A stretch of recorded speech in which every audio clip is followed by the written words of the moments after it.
She slammed the coins onto the station floor, every single one of them. They hit the wooden planks like gunshots and scattered across the dust, rolling between the boots of every person who had come to watch her fail, and not one soul moved to help her. Mei Ling Chen had traveled 2,000 miles to become a bride. Instead, she stood alone in the blazing Montana sun while the man who had promised her a future climbed back onto the train without a single backward glance. And the whole town of Willow Creek laughed. If this story already has your heart beating faster, don't you dare leave before you see how it ends. Subscribe to this channel right now and hit that notification bell so you never miss a single chapter.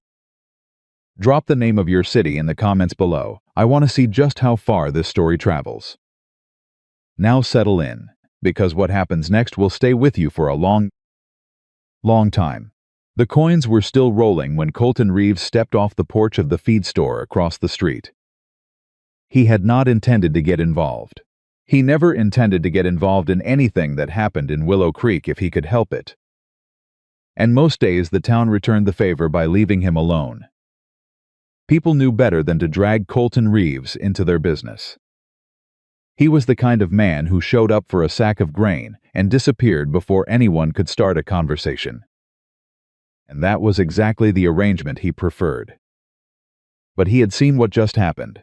Every man, woman, and child on that platform had seen it, and not one of them had done a single thing worth doing. The woman, he did not know her name, yet had stepped off the train carrying a worn leather suitcase in one hand and a small wood box pressed tight against her chest in the other. She was something. Dark hair, dark eyes, a face that had clearly not slept right in days. Her dress was simple and neat. The kind of dress a woman wears when she is trying to make a good impression with modest means. And she had stepped onto that platform, looking out across the crowd, with the particular expression of someone searching for a face they desperately hope will be kind. The face she found was not kind. Colton had watched Clarence Whitaker, a cattle trader with soft hands and expensive boots, who had never once, in Colton's estimation, done an honest day's work, look that woman up and down the way a man evaluates a horse he's already decided not to buy. The contempt on Whitaker's face had been immediate and complete. He did not even try to hide it. "This is what you sent me?" Whitaker had said, loudly enough that the whole platform could hear.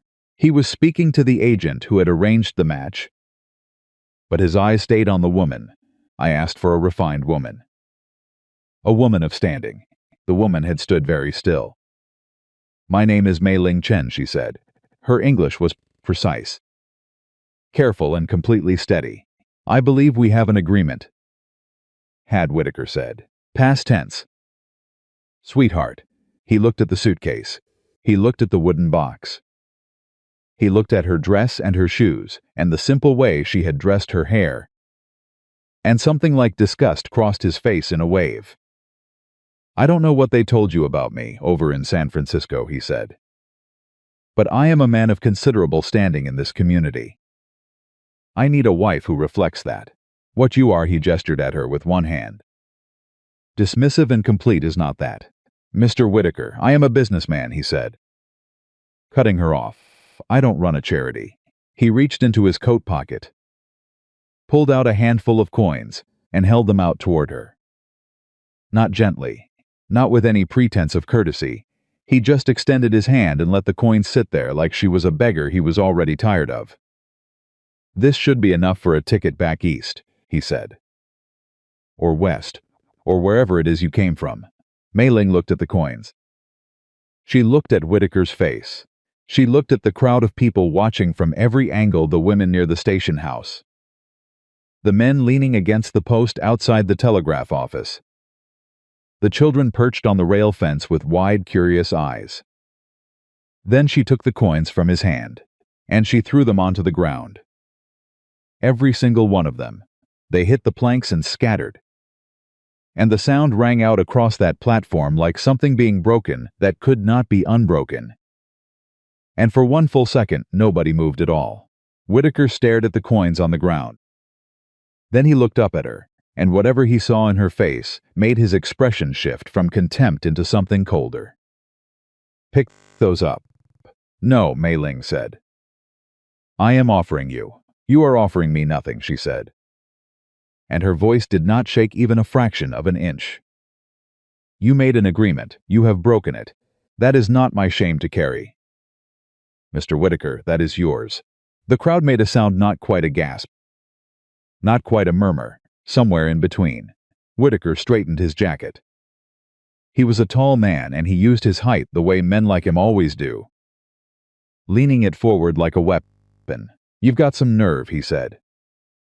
I have traveled 2,000 miles, Mei Ling said. I have left my home, my city, and everything I know. I arrived on the day I said I would arrive, with everything I said I would bring, ready to honor every word of our agreement. If that is nerve, then yes, I have it. Whitaker shook his head slowly, the way men do when they have decided the conversation is over. You won't last a week out here, he said. Women like you never do. He turned and walked back toward the train without another word. He did not look back. The train doors closed. The engine began to build pressure again. And the crowd stood there watching as the locomotive pulled slowly out of the station and left Mei Ling Chen standing alone on the platform with a suitcase, a wooden box, and not a single ally in sight. The whisper started before the train was fully out of view. Colton heard them from across the street. She must have misrepresented herself. Whitaker's a reasonable man. If he turned her away, there must be a reason. You know how those women are. Always looking for a ticket to something better. What's she going to do now? She can't stay here. Someone should tell her to move along before she causes more trouble. He heard those words and he felt something tighten in his chest. Not fury exactly. Something quieter than fury and more durable. The feeling a man gets when he watches something wrong happening and understands that if he does not act, the wrong will simply continue and the world will go right on spinning and no one will ever be held to account for it. He crossed the street. He did not run. He did not make a production of it. He just walked across the dust with his hat pulled low and his boots raising small clouds with each step. And when he reached the platform, he stopped a few feet away from her and waited until she turned. She looked at him the way she had probably been looking at every man in town for the last 10 minutes, with the careful, measured expression of someone who has used up all their trust and is conserving what little dignity they have left. Ma'am, he said. I am not looking for pity, she said immediately. No, ma'am, he said, I can see that. She studied him. He let her. He was not much to look at, he knew. 34 years old with a face that had been worked over pretty thoroughly by sun and wind and a few too many hard winters. His jacket had seen better decades. His boots were clean but not new. He was not Clarence Whitaker with his pressed collar and his soft hands. He was just a rancher who needed to get back to work. I have a ranch, he said, about 9 miles east, up into the foothills. I've been running it alone for 3 years. She waited. I'm not looking for a wife, he said, and he made sure his voice was plain and level so there was no misunderstanding. I want to be clear about that up front, because I think you've had enough men today who were not clear about what they wanted. Something shifted in her face. Not softening exactly, more like a recalibration. What I am looking for, he continued, is someone who can help me run a household. Cook, keep the place organized. Maybe a garden if you're inclined. I've got a spare room that's clean and private. I'd pay fair wages, weekly, and I'd expect nothing from you that isn't agreed on beforehand. The station manager had appeared at the edge of the platform. A short, nervous man with ink stains on his fingers. Miss, he said, not unkindly but not warmly either. I'm afraid I can't let you stay on the platform overnight. Town ordinance. Mei Ling did not look at him. She kept her eyes on Colton. Your name, she said. Colton Reeves. Mr. Reeves, she said. I am a skilled cook. I have managed a professional kitchen. I understand household accounts and food preservation, and I can keep a garden in ground that most people would call hopeless. I am also educated, which may or may not matter to you. and I am not accustomed to being treated without basic respect. Which I suspect matters to you, or you would not be standing here." He nodded once. "Do you understand what you are offering?" she said. "A Chinese woman, alone living on your property. People will talk." "People are already talking," Colton said. "I find I don't care much." She was quiet for a moment. "I will require my own room," she said, "with a lock." "Already said that," he pointed out.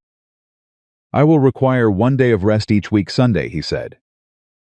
"Same for me, and if at any point the arrangement is not working for either of us, we end it cleanly, and I am free to go without argument." "That's reasonable." She looked at him for a long time. Long enough that he could hear the station manager shifting his weight behind her. Long enough that a couple of women near the telegraph office had stopped pretending not to stare. Then Mei Ling Chen picked up her suitcase. Colton reached over and took it from her hand before she could argue about it. And she let him, and that small thing felt like the first honest agreement either of them had made in a long time. He led her to his wagon without another word to anyone. And she climbed up onto the bench with her wooden box in her lap and her spine completely straight. And they drove out of Willow Creek, together with the whole town watching, and not one person calling out to wish them well. The road out to the ranch was rough and mostly silent. Colton drove and said nothing, because he did not know what to say, and he had learned over the years that silence was often more honest than conversation. He expected the woman beside him to be shaken. He expected crying. Maybe, or the particular kind of hollow quiet that follows humiliation. Instead, after about a mile, she said, "What kind of cattle?" He glanced at her. "Hereford, mostly," he said. "Some Longhorn crossbreeds. Better for the altitude." She nodded like she was cataloging the information. "How many head?" "About 80. And you're running it?" "Got a hand named Walt who comes in 3 days a week. Rest of the time you alone." She was quiet again. "Then, the altitude affects the root vegetables. You'll want to account for longer growing times if you haven't already." He had not thought about that. He said so. "Most people don't," she said, and there was no judgment in her voice. Just the matter-of-fact tone of someone sharing useful information. When they reached the ranch, she climbed down from the wagon before he could offer a hand and stood in front of the house with her suitcase at her feet and her wooden box under her arm. He watched her take in the whole place, the main house, the barn, the fence line that needed repair on the north side, the kitchen garden that had been overtaken by weeds because he had not had time and had not known what to do with it anyway. "It needs work," he said. "Most things worth having do," she said. She picked up her suitcase and walked toward the house. He stood in the yard for a moment before following, and he realized he was not entirely sure what had just happened. He had gone into town for a 50-pound sack of grain and come home with he searched for the right word and could not find one. So he settled on the one that seemed most accurate. He had come home with a partner. He did not know yet what that would mean. But standing in the yard of a ranch that had felt empty for 3 years, watching a woman he had known for less than 2 hours walk through his front door, like she had already calculated where everything was going to go, Colton Reeves felt something he had not felt in a long time. He felt like something was about to change. Inside, Mei Ling moved through the kitchen the way a general moves through a battlefield quickly, systematically, without wasted motion. She opened every cabinet. She checked the stores. She examined the stove with an expression that suggested it had disappointed her on a personal level, but that she was prepared to forgive it. "You have the basics," she said. "I eat simple. You eat whatever doesn't require effort," she said. And then caught herself and added, "That is not a criticism. That is just an observation. You can say what you mean," Colton told her. "I'd prefer it." She looked at him directly for the first time since the wagon. He had the kind of eyes that didn't look away, and neither did she. And that turned out to be the first real thing they had in common. "All right," she said. "You have been surviving. I can help you do better than survive. But I will need supplies that aren't on these shelves. And I will need to understand what you can afford before I tell you what I think is possible here. That's fair, he said. We can talk numbers after dinner. You'll eat first and then discuss money? I think better when I'm not hungry, he said. She almost smiled. He could see the corner of her mouth move and then correct itself. Sit down, Mr. Reeves, she said. He sat. What came out of that kitchen an hour later was not what Colton Reeves had expected. He had expected something serviceable. He had eaten serviceable food for 3 years, and had come to believe that this was simply the nature of frontier cooking. You used what you had, and it kept you upright, and that was the end of it. What she put in front of him was not serviceable. He stared at the plate for a moment. It's not much, Mei Ling said, sitting across from him with her own plate. Given what you had available. But it should be adequate. He took a bite. He put down his fork. He picked it up and took another bite. Slower this time, the way you slow down when you want to understand something properly. What did you do, he said, to the food? Yeah, I cooked it, she said simply. I have been cooking for myself for 3 years, he said. What I do does not taste like this. She tilted her head slightly. Have you ever considered that you might be doing it wrong? He looked at her. And for the first time since he had driven a wagon full of grief and bad luck back from a funeral 3 years ago, Colton Reeves laughed.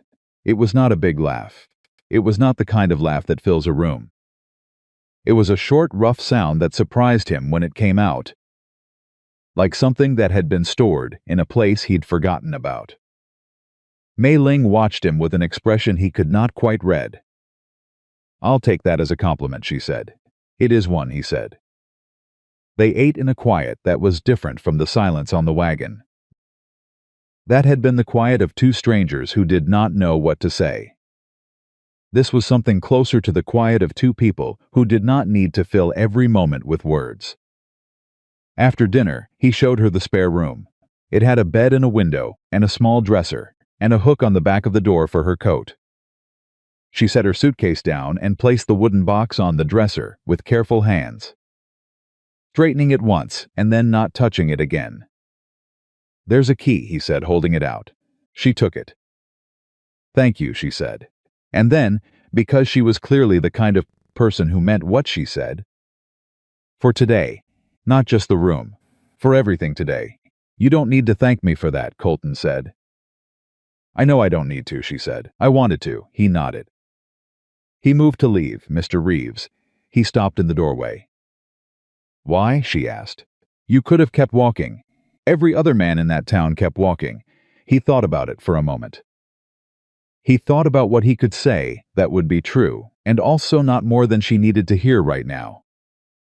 Because she had clearly had a very long day, and the last thing she needed was a long speech from a near stranger. I've been kept walking myself a time or two, he said finally. Didn't care much for it. She held his gaze. Good night, Mr. Reeves, she said. Good night, Miss Chen, he said. He pulled the door shut, and he heard the quiet click of the lock sliding home.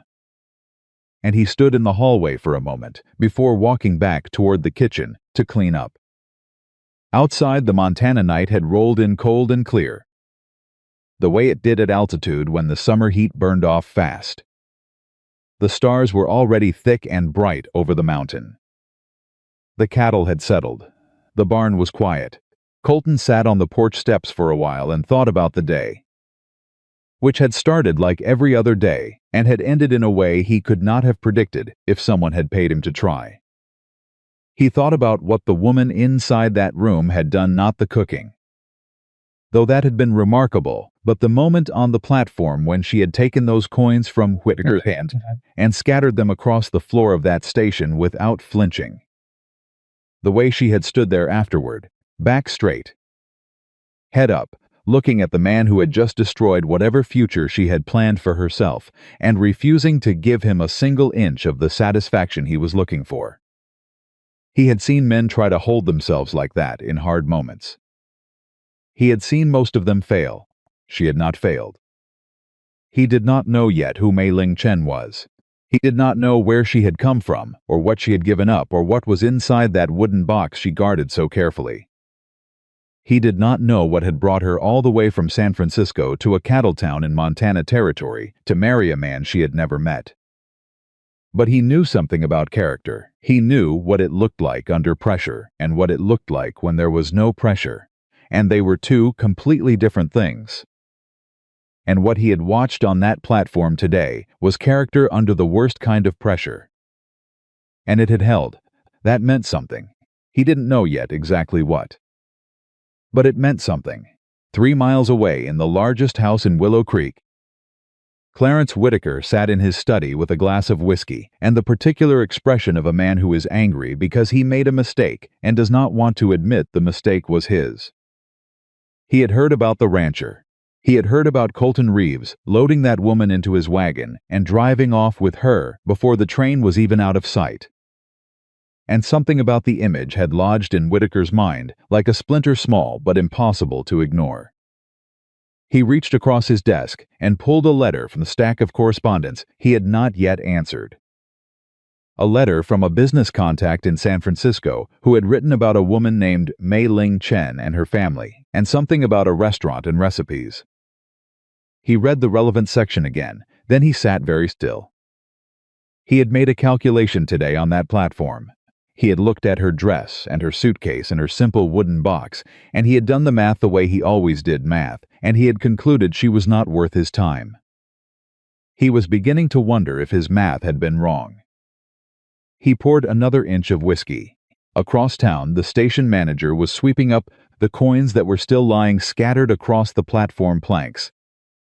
And he was thinking about the expression on that woman's face when she threw them down. And he was thinking about the way she had spoken to Whitaker, not loudly.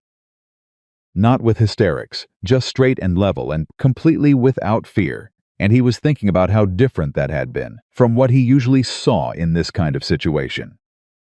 He thought about it for a long time. Then he swept the coins into a tin and went inside. And he told his wife about it over supper, and his wife listened carefully and then said, "I think we should call on her. Bring something. Bread." "Maybe," her husband nodded slowly. "Yeah," he said. "Maybe we should." Back at the ranch, Mei Ling sat on the edge of the narrow bed in the locked room and held the wooden box in her hands and did not cry. She had promised herself on the train that she would not cry. She had made the promise somewhere in the middle of Wyoming when the landscape had started to look so vast and strange that she had needed something solid to hold on to. And the promise had been that whatever happened in Willow Creek, whatever Clarence Whitaker turned out to be, whatever the town decided about her, she would not cry in front of strangers. She had kept it. Now she was alone, and she could have cried if she wanted to. But she found she didn't want to, not because she wasn't hurt. She was hurt. 2,000 miles of planning and hoping and believing that this time, this arrangement, this carefully written agreement would be different, and it had taken Whitaker approximately 45 seconds to unravel all of it. That hurt. But she was still here. She had a room with a lock. She had a week's wages coming. She had a kitchen that needed work, and a garden that needed resurrection, and a rancher who laughed at honest things and did not look at her like she was something to be managed. She had had worse starting points than this. She opened the wooden box and looked at the papers inside the handwritten cards covered in her mother's careful brushwork. The translated recipes in her own hand, the small photograph of her parents standing in front of a building with a painted sign.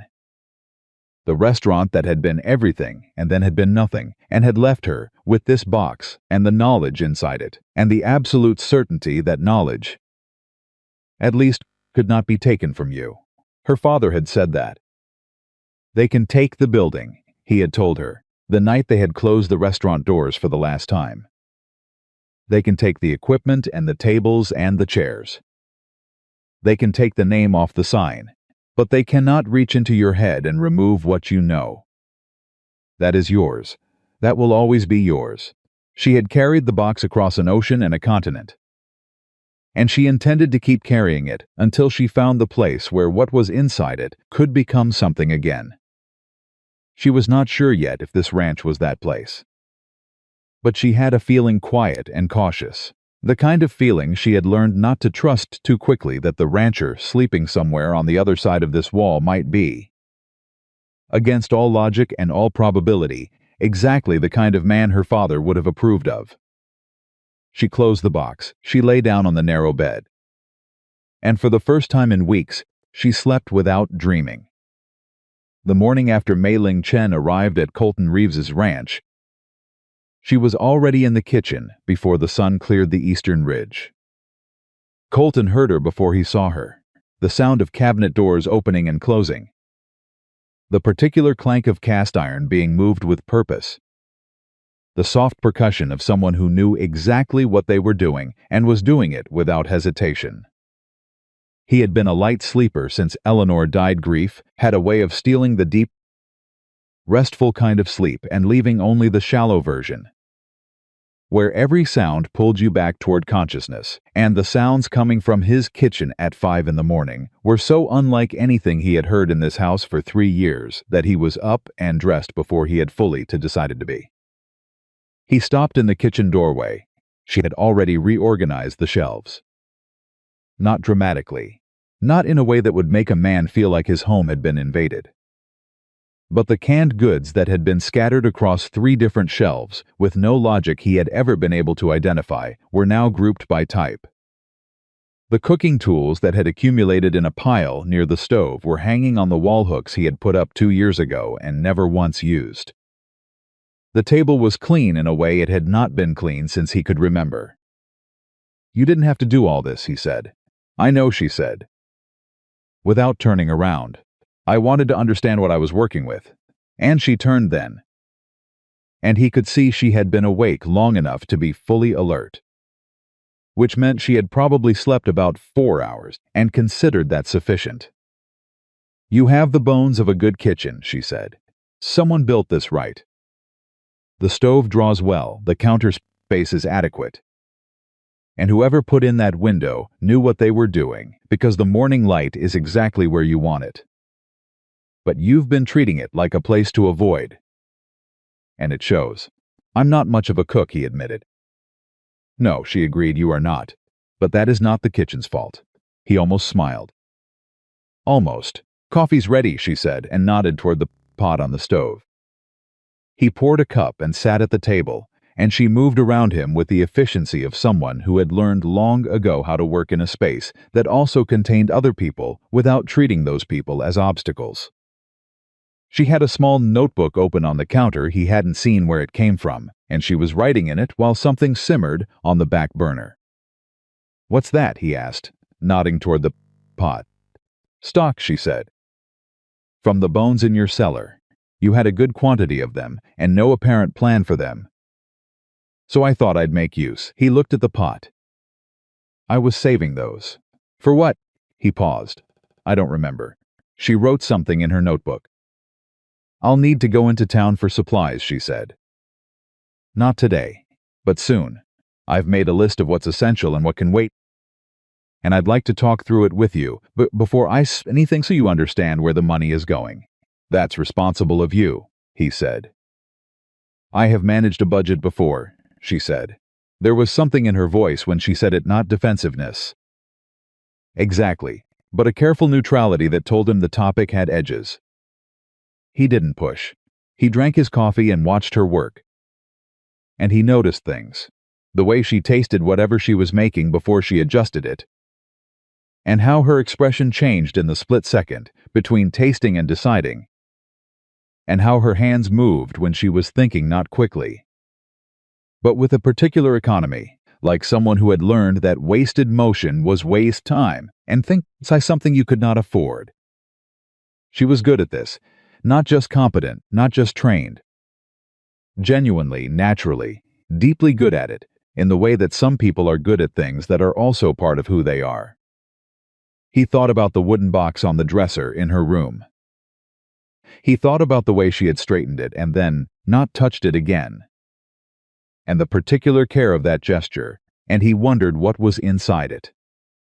But he did not ask. He had his own things he kept carefully and did not want asked about, and he extended her the same courtesy without thinking much about it. Breakfast arrived on the table at 6:15 exactly.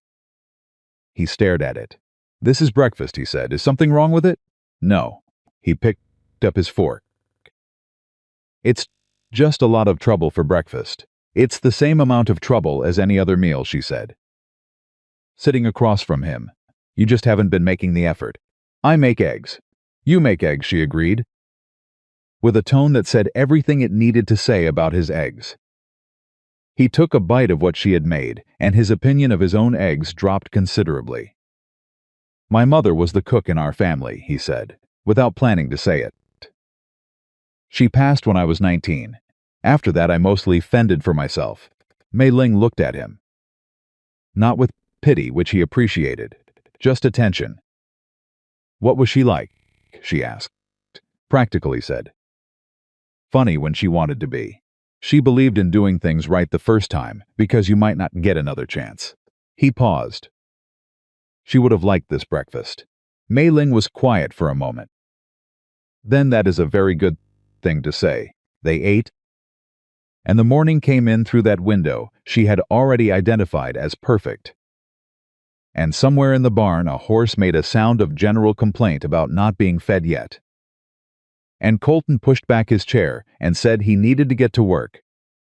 "I'll be in the kitchen if you need anything," she said.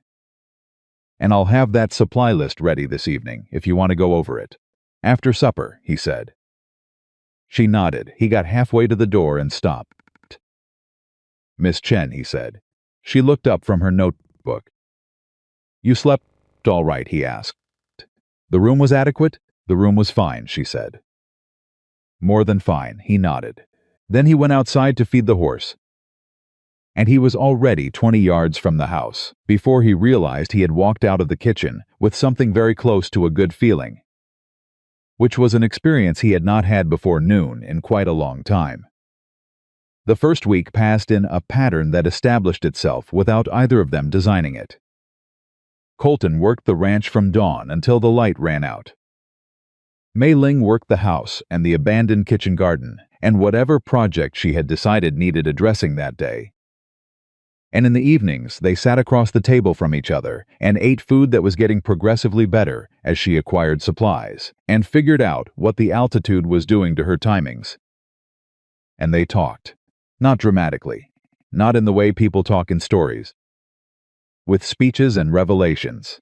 They talk the way two people who are slowly learning to trust each other actually talk in increments, testing small truths before offering larger ones, backing off when a subject proved tender, returning to it later when the moment was better. She told him about San Francisco. Not everything, not yet, but pieces the neighborhood where she had grown up. The sounds and smells of it, the particular quality of the fog off the bay in the morning. She told him about the restaurant her family had run, which had been, from the way she described it, not just a business but a place of genuine significance in the community. "People came to us for things that mattered," she said. Birthday dinners, wedding celebrations, the night before someone left for somewhere difficult. "Food is not just fuel, Mr. Reeves. It is the thing people reach for when they need to mark an occasion as real." "I hadn't thought about it that way," he said. "Most people don't, until they need it." He told her about the ranch. Not just the operational details, the cattle numbers and fence lines and water rights, but how he had come to be here. How he had followed a man named Harlan Webb up from Texas 8 years ago, because Harlan had believed in this land when nobody else did, and how Harlan had died of a fever 2 winters later and left the ranch to Colton in a will that Colton still wasn't entirely sure he deserved. "Why?" she asked. "Why did he leave it to me? Why do you think you don't deserve it?" He turned his coffee cup in his hands. "Harlan built this. I just helped. And who has kept it running since he died?" He didn't answer. "That is not a rhetorical question," she said. "I have," he admitted. "Then perhaps," she said carefully, "deserving is not the right word. Perhaps the right word is earned." He looked at her. "That's a different thing," he said. "Yes," she said. "It is." He thought about it for 3 days before he decided she was right. It was on the 9th day that the first real problem arrived. Walt, his part-time ranch hand, came in from the east field mid-morning, with an expression that Colton had learned over the years meant something had gone wrong that Walt didn't want to be the one to report. "What is it?" "Got a visitor," Walt said. Down at the gate, woman from town, Martha Ellison. Colton knew the name.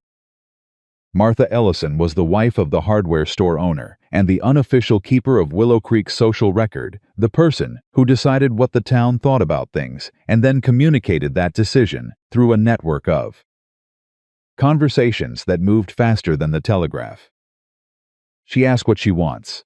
Walt looked deeply uncomfortable. "She says she came to check on the situation," he said. Her word. Situation. Colton put down the harness he had been working on. "Tell her she's welcome to come up," he said. Walt's expression said he thought this was a terrible idea. But he went.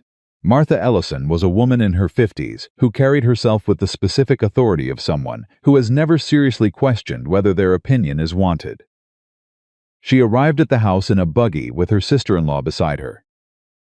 And she accepted the invitation to come inside with the manner of a person who had been planning to come inside regardless.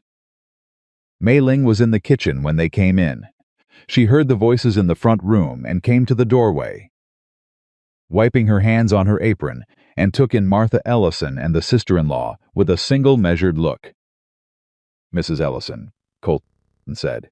"This is Miss Chen. She manages the household." "Yes," Martha said. She was looking at Mei Ling with an expression that not precisely hostile, but was not precisely anything else either. "I'd heard. Can I offer you coffee?" Mei Ling said. There was a small pause, the kind of pause that means something is being decided, and then Martha said, "That would be fine." She sat down at the kitchen table like she owned it, which was a thing Colton had noticed about Martha Ellison. She sat down everywhere like she owned it. Her sister-in-law. A quieter woman named Ruth sat beside her and folded her hands. Mei Ling poured the coffee and set a plate of something on the table, small pastries, which Colton had not known she was making and which Martha Ellison looked at with undisguised surprise. "Where did those come from?" Martha said. "I made them this morning," Mei Ling said. "Please help yourself." Martha took one. She bit into it. Her expression changed. "Good Lord," she said quietly. "Is something wrong?" Mei Ling asked. "No." Martha set the rest of the pastry down and looked at it like it had surprised her in a way she needed a moment to process. "No, nothing's wrong. These are where did you learn to make these?" "My family's restaurant," Mei Ling said. She sat at the end of the table, not hovering, not retreating. "Present. In San Francisco, your family had a restaurant. We did. For 23 years. Martha looked at Colton. Colton looked back at her with the expression he used when he was waiting to see which direction a conversation was going to fall. "People are talking," Martha said, addressing herself now to Mei Ling directly. "You understand that. A woman alone, living on a man's property under these circumstances, people are going to have opinions. People formed opinions about me 10 minutes after I stepped off the train," Mei Ling said. "Before they knew my name. I don't think additional time has improved their information." Martha blinked. "That is very direct," she said. "I find directness is more efficient," Mei Ling said. "And I have found that when people say people are talking, they usually mean they have questions. I'd rather you ask me the questions than rely on whatever answers the talking has already provided." Ruth made a small sound that might have been a suppressed laugh. Martha looked at Mei Ling for a long moment. Then she picked up the rest of her pastry and ate it. "All right," she said. "Why did you come to Willow Creek?" "I was matched with Mr. Whitaker through a correspondence service," Mei Ling said. "I came in good faith to honor an agreement he chose not to honor. And now you're here, Mr. Reeves offered me legitimate employment. I accepted. And you expect people to believe that's the entirety of it." "I expect people to believe whatever they choose," Mei Ling said. "I have found I cannot control that. What I can control is the truth. And the truth is exactly what I just told you." Martha was quiet. Then she said, "My daughter can't cook to save her life." Her husband is a patient man but a hungry one. Do you give lessons? The question clearly surprised Martha as much as it surprised Colton, because she said it, and then looked briefly like she wished she could take it back. Mei Ling looked at her. On Saturday afternoons, she said. After a moment, if you wanted to bring her out. Martha nodded. Very slightly, like the nod itself was a form of surrender she was managing carefully. When she left an hour later taking 2 more pastries wrapped in cloth that she did not ask for, but that Mei Ling placed in her hands, without comment the visit had transformed into something different from what it had started as. Colton stood in the yard watching the buggy go and tried to identify exactly what had happened in that kitchen. He walked back inside. That was well handled, he said. She's not a bad woman, Mei Ling said, already washing the coffee cups. She's a woman who runs on information, and when she doesn't have enough of it, she fills the gaps with whatever's available.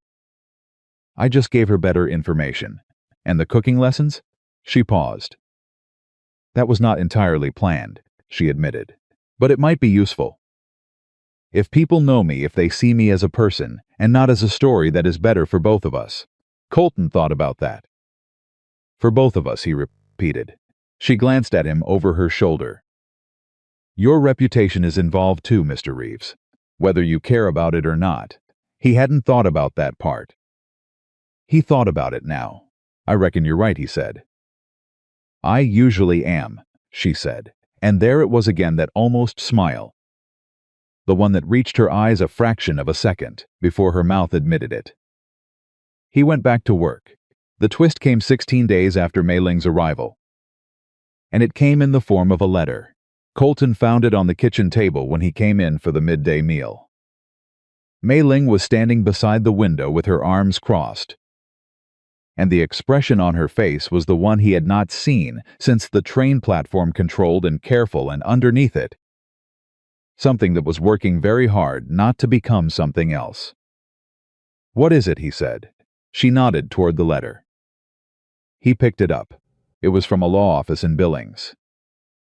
The letter was addressed to Mei Ling Chen and informed her, in the particular language that legal documents use when they want to bury the point, that Clarence Whitaker was pursuing a claim against her on the grounds that the correspondence service that had arranged their match had included, as part of the negotiation, certain proprietary information belonging to Mr. Whitaker, specifically business connections and commercial references that he claimed she had used improperly. Colton read it twice. This is nonsense, he said. It is absolutely nonsense, Mei Ling said. Every word of it is invented. I used nothing of his. I had nothing of his to use. I arrived in this town with a suitcase and a recipe box. And he rejected me in front of 24 people and put coins in my hand like I was a beggar. Then why is he doing this? She turned from the window. Because someone told him about the box, she said. Your recipe box. Yes, she unfolded her arms and sat down at the table. Someone told him what's in it. And what's in it? Stop. And took a breath, and Colton could see her deciding how much to say and choosing to say all of it. What's in it is worth considerably more than it looks. Tell me, he said. He sat down across from her, and she told him. The recipe box contained not just her family's recipes but decades of correspondence with suppliers, farmers, and food importers up and down the Pacific Coast, relationships that her family had built over 23 years of running a restaurant that had been, at its height, one of the most respected establishments in San Francisco's Chinese community. Those relationships represented access to ingredients and networks and commercial connections that were, in the right hands, the foundation of something very significant. Her father had understood this. He had documented all of it carefully, specifically with the intention that Mei Ling would be able to use it to rebuild what the family had lost. Lost how? She was quiet for a moment. A man named Hargrove, she said, a property developer. He wanted our building, and when my father refused to sell, he found ways to make our operation untenable. Health inspections that found violations that did not exist. Suppliers who suddenly couldn't fulfill contracts. a landlord who raised the rent to an impossible level the month after Hargrove visited him. Colton's jaw tightened. He recognized the pattern, even though he had never encountered it in quite this form. Pressure applied through legitimate seeming channels. Each step individually deniable, the cumulative effect devastating. "How long ago?" he said. 4 years. She spread her hands on the table. A gesture he had come to recognize as the one she made when she was being very precise. "My father died the following year. She stopped. He never recovered from losing the restaurant. It wasn't just the business. It was 23 years of his life. It was the thing he had built from nothing. When it was gone, he just another stop. Shorter this time he was gone too." Colton said nothing. There was nothing to say that would be useful, and he had learned in his own grief that the absence of useless consolation was itself a kindness. "I came east," she said, "because I wanted to start again somewhere that Hargrove's reach didn't extend. I made the arrangement with the correspondence service because it was the most practical option available to a woman alone with limited resources. I chose Mr. Whitaker because he represented stability." She said the last word with a flatness that contained a great deal of feeling. "And now," Colton said, "Whitaker knows what's in the box. And he's decided to come after it through a legal claim. Someone told him," she said. "Someone who knew enough to know what to say." "Who would know that?" She met his eyes. "The correspondence service," she said. "They had access to everything I submitted for the arrangement. My background, my family's history, everything. The silence in the kitchen had weight to it. I can't afford a lawyer," she said. It cost her something to say it, he could see that, but she said it straight. Without flinching. "I have what I've saved and what you've paid me, and it's not enough to fight a legal claim from a man with Whitaker's resources." Colton looked at the letter. He looked at the woman across the table from him, who had traveled 2,000 miles and lost her father, and been humiliated in front of a town full of strangers, and was now sitting at his kitchen table, being methodically pursued by a man who had decided her worth only after someone told him to look closer. "Does he have any actual legal ground?" Colton asked. "None," she said. "But ground and lawyers are two different things." He nodded slowly. "I know a man in Billings," he said, "Elias Croft. He's a real lawyer, not just a man with a letterhead. He owes me a favor." Looked at him. "Why would you do that?" she said. "Because what Whitaker's doing is wrong," Colton said. And because he paused, and chose the words that were honest without being more than she'd asked for, "Because you work here. And I don't abandon my people when they're in trouble." Something moved across her face. "I am not your people," she said softly. "Not no," he said. "But you could be." He pushed back his chair and stood. "I'll write to Elias tonight," he said. "In the meantime, keep that box somewhere secure. Not in your room somewhere on the property that only you and I know about." She nodded. He moved toward the door and then stopped, because something had occurred to him that he should have thought of before. "Miss Chen," he said. "Yes?" "The woman at the correspondence service," he said. "The one who told Whitaker about the box. How much do you think she was paid?" Mei Ling thought about it for exactly 1 second. "Enough to tell him," she said. "Not enough to help him win."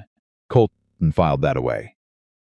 Outside, Walt was coming across the yard, with the news that the north fence had a gap that needed closing before the cattle found it. And Colton went back to the work of the ranch with his hands and left the rest of his mind on the problem in the kitchen. Because it was a problem that was going to require thinking. And he was better at thinking when his hands were occupied. By the time supper was on the table that evening, he had the outline of something. Not a plan yet, but the shape of one, and sitting across from Mei Ling Chen while the sun went down over the Montana mountains, watching her eat with the quiet concentration of someone who is simultaneously thinking about 4 other things. Colton Reeves felt something settle in his chest that he recognized distantly as the feeling of caring what happened next. Not just to the ranch, to her. He didn't examine the feeling too closely. He had a letter to write, and a lawyer to contact, and a legal claim to defeat, and a woman's future to help protect, and those were concrete things he could act on, which was always preferable to the other kind. But the feeling was there, and it stayed. 3 miles away, Clarence Whitaker received a reply to his own letter, not from Mei Ling's lawyer, because she didn't have one yet, but from his contact at the correspondence service. The reply confirmed what he had suspected. The woman had come to Montana with more than a recipe box. She had come with the entire operational foundation of what had once been a very significant culinary enterprise. And if those relationships and those networks were properly leveraged, they represented something a smart businessman could build into something genuinely profitable. Whitaker had thrown that away in 45 seconds on a train platform. He poured himself a drink and thought carefully about what he was going to do about that. He was not a man who liked losing. He was even less a man who liked losing to a quiet cattle rancher, and the woman that cattle rancher had been decent enough to take in when nobody else in town had the backbone for it. He picked up his pen. There were other ways to apply pressure. He just needed to find the right one. Elias Croft's reply on a Thursday, 11 days after Colton sent the letter. Mei Ling was in the kitchen garden when Colton came out with the envelope, and she knew from the way he was walking, not fast, not slow, but with that particular deliberate quality she had learned, meant he was carrying information he had already processed, and was now delivering, that the answer was either very good or complicated enough to require careful handling. It was both. She pulled off her gloves and took the letter from him and read it standing in the dirt with the morning sun at her back. And Colton waited with his arms folded and let her get through it without interrupting. Elias Croft was of the opinion that Whitaker's legal claim was, in his exact words, constructed from air and ambition. There was no legitimate grounds for asserting proprietary interest in correspondence that predated the match arrangement by 2 decades and had never been disclosed to Whitaker or his representatives as part of any negotiation. The claim was designed not to win in court, but to create enough procedural burden, enough cost, enough delay, enough uncertainty that Mei Ling would simply give up and either leave or comply with whatever Whitaker actually wanted, which Croft suspected was not litigation but leverage. But then came the complicated part. Croft had done some digging, the way good lawyers do when a client's situation smells like the surface of a larger problem. And what he had found was that Clarence Whitaker had done this before. Not with a woman from a correspondence service, not with a recipe box. But the pattern: identify something valuable, find a way to assert a claim over it, apply legal pressure until the owner surrendered. That pattern had appeared in Whitaker's business dealings at least 3 times in the past 6 years. A small rancher south of Billings who had lost water rights. A widow in Helena whose mineral claims had been absorbed into a larger operation through a contract dispute she hadn't had the resources to fight. A merchant in Miles City who had simply packed up and left before the process reached its conclusion. Whitaker had never actually lost one of these. Not yet. Mei Ling lowered the letter. He's done this before, she said. 3 times that Elias found, Colton said. Probably more, and no one stopped him. No one had the grounds or the resources. He paused. Or both. She looked at the letter again, at the clean, precise handwriting of a man who was careful with his words because he understood their weight. Elias says he'll take the case, she said. He says he'll take it for minimal fee and deferred payment because... Colton stopped. She looked up. Because he says Whitaker took something from him too, Colton said quietly. About 4 years ago. He doesn't say what. But he says he's been waiting for the right case. And he thinks this might be it. The garden was very quiet. Mei Ling folded the letter along its original creases. Slowly, the way she did everything when she was thinking. This has changed, she said. What has? What this is. She looked at Colton directly. This started as a legal nuisance aimed at me. But if Elias Croft is right, if there are other victims, documented victims, then this is not a nuisance. This is a pattern. And a pattern can be prosecuted differently than a single claim. Colton nodded. He had reached the same conclusion 20 minutes ago. It means more exposure for you, he said. If this becomes a larger case, your name is on it. Your history. Your family's losses. All of it in front of people. I know. And Whitaker will fight harder if he understands the stakes have changed. I know that too. She tucked the letter into her apron pocket. Write to Elias Croft today. Tell him yes. You're sure? My father lost everything to a man like Whitaker, she said. And her voice was steady in the way things are steady when they have been tested enough times to become permanent. He died without ever seeing any of it made right. I am not going to walk away from a man who is willing to try. She picked up her gloves and went back to the garden. And Colton stood watching her for a moment before he turned and went inside to write the letter.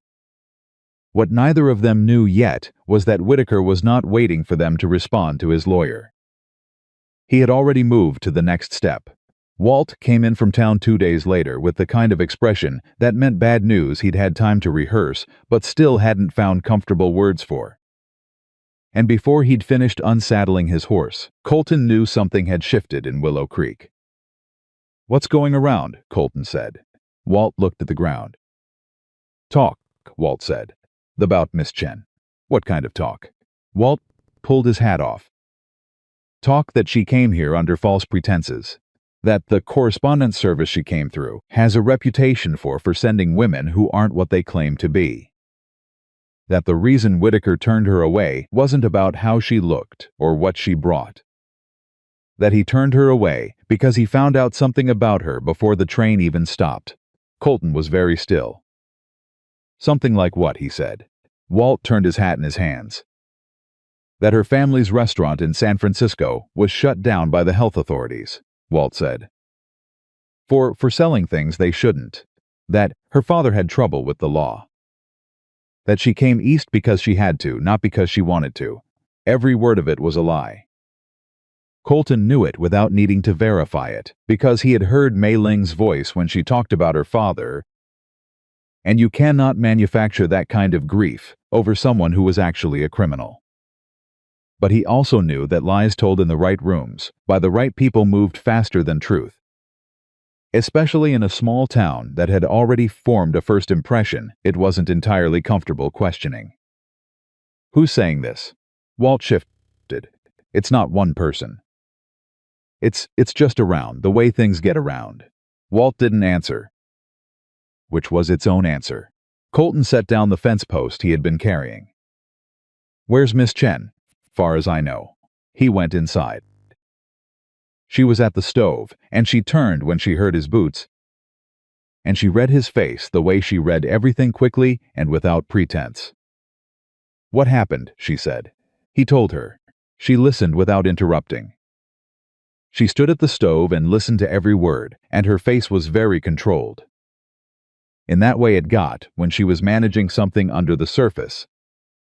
But when he finished, she turned back to the stove and made one small adjusting motion with the spoon in her hand, and then said nothing for a full 20 seconds. He's smarter than I gave him credit for, she said finally. How so? The legal claim was never going to win, she said. Not in a courtroom with a real lawyer on my side. He knew that the moment he found out about Elias Croft. So he's changed tactics. She turned around. He doesn't need to beat me in court. He just needs to make enough people believe I'm not worth defending. If the community turns against me, your position becomes difficult. Elias Croft's cooperation becomes more complicated. And she stopped, then continued, I lose the only thing I've managed to build here. Which is credibility. Colton looked at her. He picked the wrong thing to go after, Colton said. Did he? It's working. You said yourself that Walt heard it all over town. It's been 2 days, Colton said. And Walt heard it. I didn't say anyone believed it. She looked at him steadily. Martha Ellison will hear it by tomorrow, Mei Ling said. And Martha Ellison is the one who matters. She was right. And they both knew it. Martha Ellison heard it that same evening. As it turned out, not tomorrow, because Ruth, her sister-in-law, had been at the dry goods store in the afternoon and had overheard two men talking and had come directly to Martha's house and told her everything. And Martha had listened carefully and then sent her husband to find out where exactly this story had started and how it was traveling. What Martha Ellison did next was something that nobody in Willow Creek, including Colton Reeves, had anticipated. She came to the ranch. She came at 7 in the morning, before the dew was off the grass, without her sister-in-law and without announcement. And when Mei Ling opened the door, she stepped inside without being invited and sat at the kitchen table with her coat still on and said, "I need to know the truth. All of it. Right now." Mei Ling looked at her for one long moment. Then she said, "Sit down, Mrs. Ellison, I'll make coffee." And she told her. Not the contained version, not the careful version, the whole thing. The restaurant, her father, Hargrove and his campaign of institutional pressure. The closure, her father's decline, his death. The correspondence service and Whitaker and the train platform. The legal letter and Elias Croft and what Croft had found about Whitaker's previous behavior. And the wooden box, and what was in it, and what it meant. And why someone had told Whitaker about it. Martha listened without speaking. She drank the coffee Mei Ling set in front of her, and she ate the biscuit that came with it, and she listened to everything with the focused attention of a woman who understood that information given in bad faith had to be weighed against information given in plain honesty, and that the two had different textures. When Mei Ling finished, Martha was quiet for a while. "The men talking in the dry goods store," she said. "Hensler's men. Whitaker's in business with Hensler." "I didn't know that," Mei Ling said. "Most people don't. Hensler keeps his name off things." Martha turned her coffee cup. This wasn't gossip spreading naturally. This was planted. Deliberately. In a specific place where it would reach me. "Yes," Mei Ling said. "That's what I believe. He knows I run the social temperature of this town," Martha said. And she said it without any particular vanity, just as a statement of fact, the way she would state that water runs downhill. "He planted this story, knowing it would come to me, expecting that I would carry it forward." Mei Ling did not respond. Martha looked at her. "Why didn't you come to me?" she said. "Found out about the story. Why didn't you come and tell me yourself before I heard it somewhere else?" "Because I couldn't be certain what you would do with it," Mei Ling said. And now Mei Ling met her eyes. "Now you're here," she said. "And I told you anyway." Something shifted in Martha Ellison's face. Not a dramatic shift. Martha was not a dramatic woman, but a genuine one. The kind that happens when a person has been tested and surprised by the result. "I owe you an apology," Martha said. Mei Ling blinked. "When you first arrived," Martha said, "when I came here, I was not as fair as I should have been. I came with assumptions and I dressed them up as concern. And that was not honest of me." "You came," Mei Ling said. "That mattered. But my reasons were not entirely good, Mrs. Ellison," Mei Ling said carefully. "Nobody's reasons are entirely anything. What matters is what you do with them." Martha looked at her for a long time. Then she stood and buttoned her coat and said, "I have some conversations to have in town today." She did not describe those conversations. She did not explain what she intended to say or to whom. She simply left, and the door closed behind her, and Mei Ling stood in the kitchen alone, for a moment, with the feeling that something had just happened that was larger than the room it had happened in. Colton came in from the barn 20 minutes later. "Was that Martha Ellison's buggy I saw leaving?" he said. "Yes," Mei Ling said. "What did she want?" Mei Ling turned from the window. "I think she wanted to decide something," she said. And I think she decided. By the end of that day, the story about Mei Ling Chen's father and the San Francisco health authorities had met significant resistance in Willow Creek. Not because anyone stood up publicly and declared it a lie, but because Martha Ellison had a specific way of addressing false information in her community. She didn't argue against it directly, which gave it more life. She simply had a series of quiet, particular conversations in which she mentioned that she had visited the ranch. And the young woman out there was not quite what the rumor suggested. And incidentally, she had been served the finest pastry she had tasted in 15 years of living in this territory. And she was thinking about bringing her daughter out on Saturday for cooking lessons. This was Martha Ellison's method, and it was devastating in its precision. Because nobody could argue with a woman talking about pastry. By Thursday, 4 women had asked Mei Ling about the cooking lessons. By the following Sunday, there were 6 of them around the kitchen table. Whitaker heard about it. He was not pleased. He came to the ranch himself on a Tuesday morning, which was a thing that surprised Colton, not because he hadn't expected Whitaker to escalate, but because he hadn't expected him to come personally. Men like Whitaker generally preferred to operate at a distance, through proxies and lawyers and planted stories, preserving their own visible respectability, while the pressure was applied by other hands. The fact that he came himself meant the other methods were not working as planned. Colton was repairing tack outside the barn when Whitaker rode in. And he stood up and waited while the man dismounted and came toward him with the specific bearing of someone who has rehearsed what he's going to say. "Reeves," Whitaker said. "Whitaker," Colton said. "I think we should talk." "All right. Man to man," Whitaker said. Which was the thing men said when they wanted the conversation to exclude the people they were actually talking about. "She's not here right now," Colton said, which was not entirely true. Mei Ling was in the kitchen and could probably hear this conversation through the window, but was true enough for these purposes. Whitaker looked somewhat relieved. "I want to settle this," Whitaker said. "The legal matter. I'm not unreasonable. I'd be willing to withdraw the claim entirely in exchange for an agreement that the woman takes her belongings and moves on. Somewhere else. I'd even pay her travel expenses." Colton looked at him. "She has a job here," Colton said. "Yes, but a room. And a garden. She's been working for 6 weeks. Reeves and a lawyer in Billings who has found some very interesting information about your previous business dealings," Colton said. And he watched Whitaker's face with the calm attention of a man who does not feel the need to hurry a conversation to its conclusion. Interesting enough that withdrawing this particular claim might not be the thing that ends the matter. Whitaker was very still. "What are you talking about?" he said. "I'm talking about a rancher south of Billings," Colton said. "And a widow in Helena, and a merchant in Miles City who left town before his case was resolved." He paused.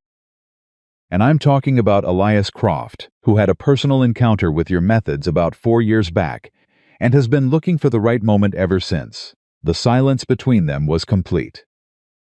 Whitaker's face had gone through several things in rapid succession and settled on a careful blankness. "You're not just defending a cook," he said. "No," Colton said. "I'm not. You're going to make an enemy of me," Whitaker said. "Over this? Over a woman you've known 6 weeks? I'm not making anything," Colton said. "You made this what it is when you started planting stories in the dry goods store. I'm just clarifying the situation." Whitaker looked at him for a long moment. Then he looked at the house. Then he looked back at Colton. "This isn't over," he said. "I didn't think it was," Colton said. Whitaker remounted and rode out without another word. And Colton stood watching him go with his hands at his sides, and the quiet certainty that Whitaker had been shaken, and that a shaken man either retreated or committed harder to the fight. And that which one Whitaker chose would tell him a great deal about the shape of what was coming. The kitchen door opened behind him. "I heard most of that," Mei Ling said. "I figured you might." She came to stand beside him. Not touching, just present, watching the dust from Whitaker's horse settle back down toward the earth. "You mentioned Elias Croft," she said. "And the other victims." "Yes, he didn't know you knew about those," she said. You could see it on his face. That was the point. She was quiet for a moment. "He's going to come back harder," she said. "Probably. We need to be ready." "I know." He glanced at her. "Are you?" She looked at the road Whitaker had taken, and something moved across her face that he was beginning to recognize, that particular solidifying of the jaw. That slight lift of the chin, that quality of stillness that was not passivity but preparation. "My father spent the last years of his life not being ready," she said. "Because he never believed Hargrove would go as far as he went. He kept thinking it would stop, that someone with authority would see what was happening and intervene." She paused. "No one did." Colton listened. "I have thought about that every day since he died," she said. "About what it would have looked like if he had been ready. If he had had documentation, allies. A lawyer who was already angry enough to work at minimal fee." She turned and looked at Colton. "We have all of those things." "We do," he agreed. "Then we are more ready than he ever was," she said. "And I do not intend to waste that." She went back inside, and Colton stood in the yard a moment longer, thinking about the word she had used. "We." She had said it without marking it, without calling attention to it, without apparent awareness that it was a different word from any she had used before. But it was different, and he noticed it, and he held it quietly in the way he held things that felt significant, but not yet fully understood. The wooden box became the center of the next crisis 3 days later, and it came from a direction neither of them had considered. The man who arrived at the ranch was not Whitaker, and was not a lawyer. He was a small man in a good suit with mild eyes and the kind of demeanor that seemed harmless, right up until the moment you realized it was engineered to seem harmless. He introduced himself as Mr. Aldous Pierce, a representative of the Pacific Commerce Consortium. And he said he had come to discuss the network of supplier relationships documented in a collection of correspondence currently in the possession of a Miss Mei Ling Chen. Mei Ling went completely still when Pierce said that. Colton watched her stillness. Pierce sat at the kitchen table, like a man who sat at strangers' kitchen tables professionally, with the practiced ease of someone who had done this enough times that the surroundings no longer registered as unusual. "How do you know what's in that box?" Mei Ling said. "We've been aware of the Chen family's network for some time," Pierce said pleasantly. "Your father was a remarkable man. Those relationships he built with the Yamamoto suppliers, with the coast distributors, with the agricultural operations in the Sacramento Valley, they represent a genuinely rare kind of infrastructure." "Who sent you?" Mei Ling said. Pierce smiled. "The consortium represents a number of interests." "Including Clarence Whitaker?" The smile did not move. "Mr. Whitaker is one of several parties who have become aware that these materials exist and have value," Pierce said. "I'm here to make you an offer that I think you'll find quite fair. Given your current circumstances." "My current circumstances," Mei Ling repeated. "A woman alone in a frontier territory, in a legal dispute with a well-resourced opponent. With a lawyer in Billings and a case that is considerably stronger than the one filed against me," Mei Ling said, cutting him off with a precision that made Pierce stop mid-sentence. "And with documentation of a pattern of behavior by your client. I'm calling him your client, because I think that's accurate, that extends across at least 3 jurisdictions and involves multiple victims." Pierce adjusted his position slightly. "The consortium is prepared to offer you $300 for the box and its contents," he said. Colton heard Mei Ling exhale through her nose. $300, she said. "It's a fair... My father built those relationships over 23 years, she said. He built them while running a restaurant that served our community through floods and fires and economic panics and the kind of sustained hostility that people like your clients specialize in. $300. She said the amount again, like she was examining something someone had brought in on the bottom of their boot. No, she said again. "And if you come back here, or if anyone else associated with the consortium or with Whitaker comes to this property for any reason, I will ensure that Elias Croft in Billings receives a detailed written account of this conversation by the next post. Do you understand me?" Pierce looked at her. He looked at Colton. Colton had not said a word since Pierce sat down, but he had the kind of physical presence that fills a room without effort. And the look he gave Pierce now was the kind of look that does not require elaboration. Pierce stood. "I hope you'll reconsider," he said. To the room, rather than to either of them specifically.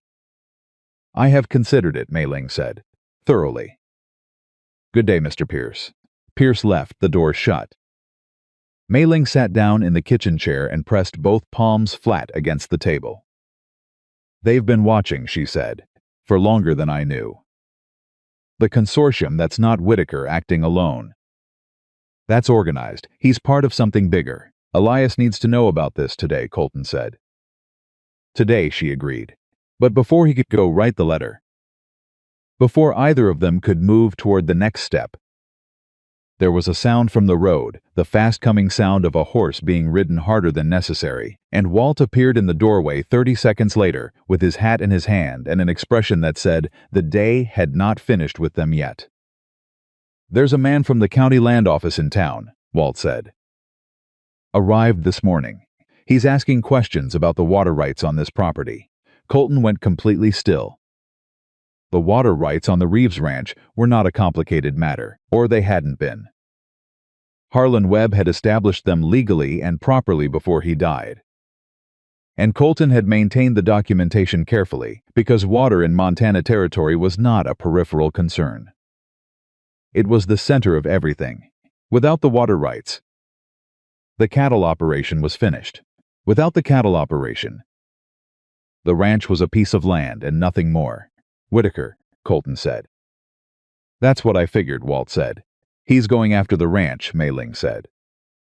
The three of them stood in the kitchen, and the shape of what Whitaker had done became visible all at once: the legal claim against Mei Ling to create noise and pressure, the planted stories to isolate them socially, the consortium offer to try to buy the box before it could be used as leverage.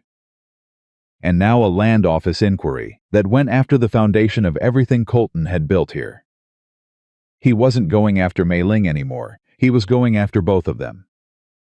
"He's trying to break the ground under our feet," Colton said. "Yes," Mei Ling said. She stood. "Then we don't let him." She went to the dresser in her room and came back with the wooden box. She set it on the table between them and opened it. And inside were the papers. Colton had never seen clearly the handwritten correspondence. The supplier contacts, the networks built over 2 decades by a man who had understood that relationships were the real infrastructure of any business.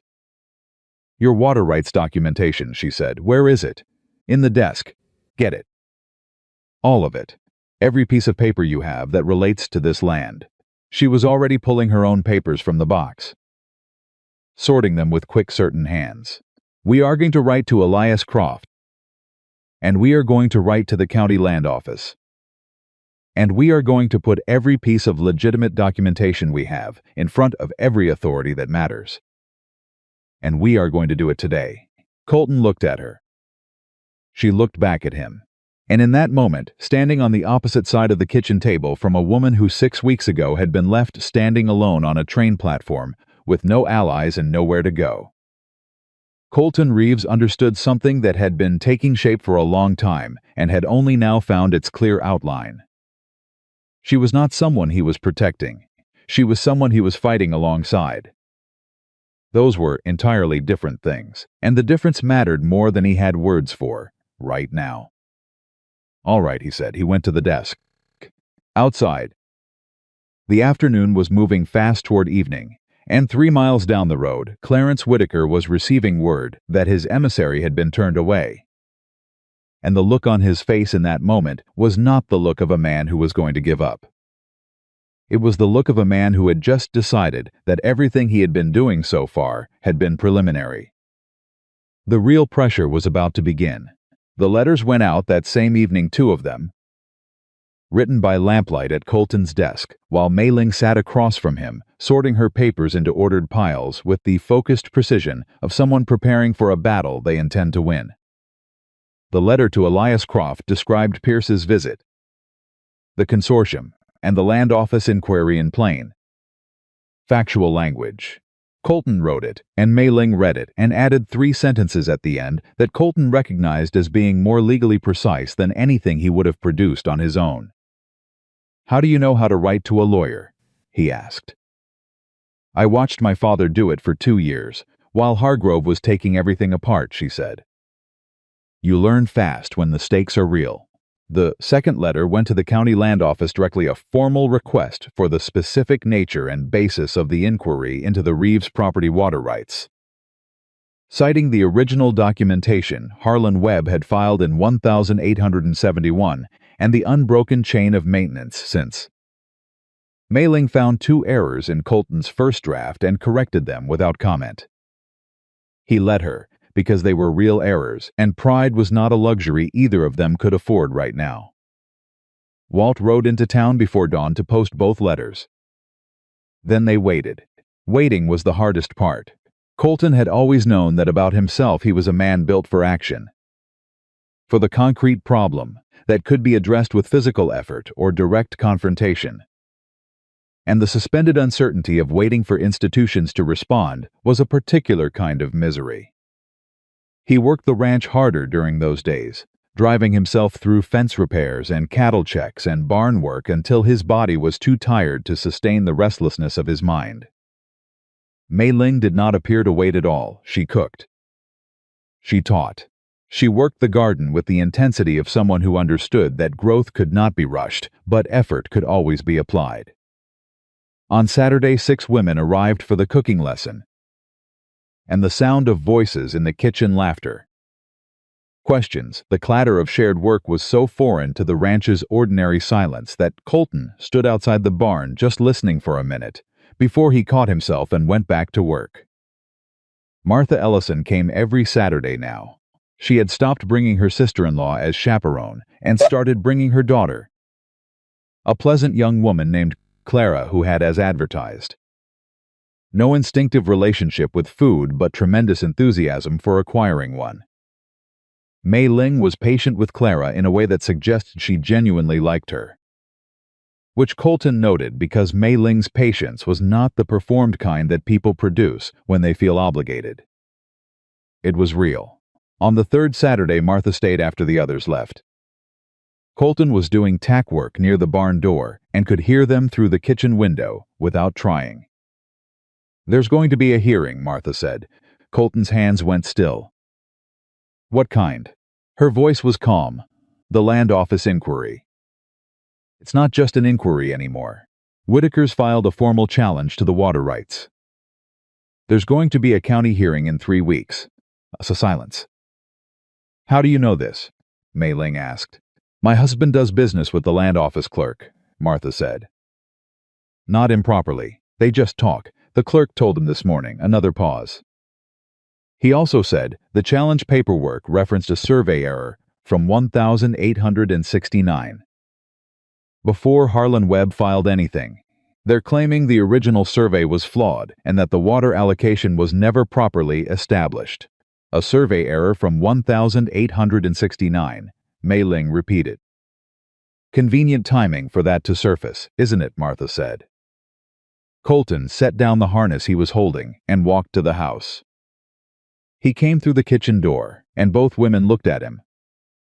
And he could see from Mei Ling's face that she had already started thinking 3 steps ahead of the information. Which was what she always did when things got hard. "A survey error," he said. "You heard," Mei Ling said. It was not a question.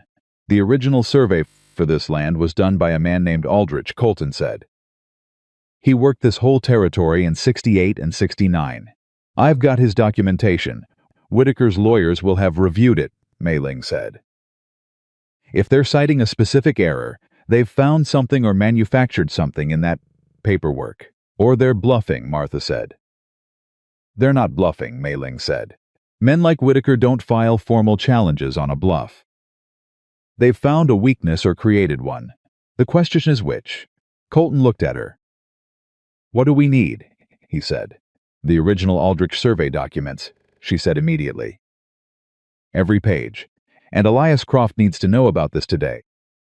Not when his letter arrives, he needs to know now." "Is there a way to reach him by telegraph?" "There's a telegraph office in town," Martha said. "Then we send him a telegram today," Mei Ling said. She was already moving toward the desk in the front room. And we need to find Aldrich himself for his records, or anyone who can speak to the accuracy of that 1,869 survey. Does he still work the territory? I don't know, Colton said. I haven't heard his name in years. Walt might know, Martha said. Walt's been in this county a long time. Colton went to find Walt. Walt was in the north pasture, and when Colton asked him about Aldrich the surveyor, Walt's face went through a specific sequence: surprise, then concentration, then the careful expression of a man retrieving something from a long time back. Thomas Aldrich, Walt said. Yeah, I remember him. Good man. Did solid work. He paused. Last I heard he was in Billings.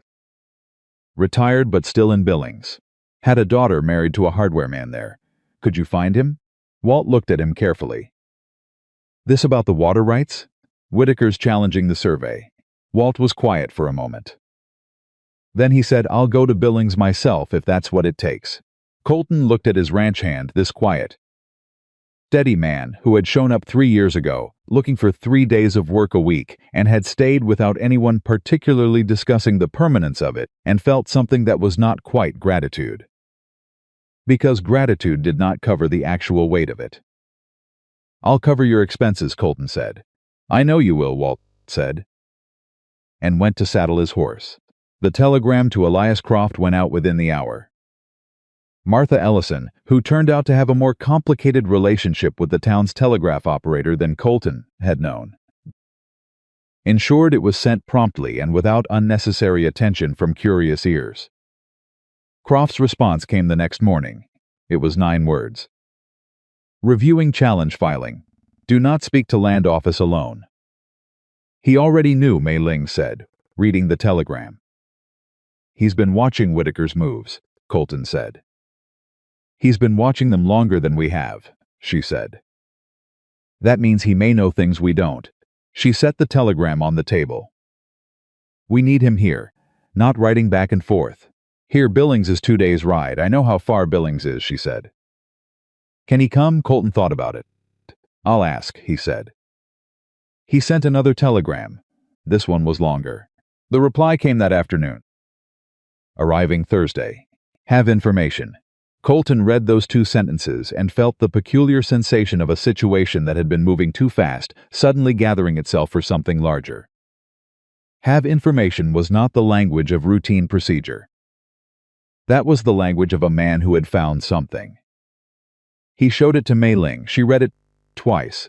Thursday, she said. 2 days. She folded the telegram. Then we have 2 days to make sure everything we have is in order, she said. Every document, every letter, every piece of paper that relates to this land, or to Whitaker's previous dealings.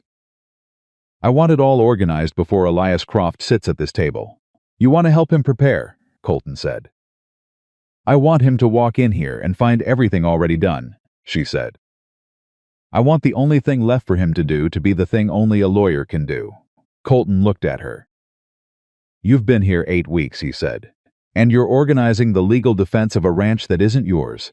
She met his eyes. It isn't mine yet, she said. The word yet landed in the room, and neither of them moved for a moment. Then Mei Ling turned back to the papers on the table. And Colton went outside, and the word stayed where she had left it, which was exactly where she had meant it to go. The next development arrived before Elias Croft did. And it was not a letter or a telegram, it was a person. She appeared at the ranch gate on Wednesday morning, a woman in her mid-40s in a traveling dress that had started the journey looking professional and had been considerably humbled by whatever road she had taken.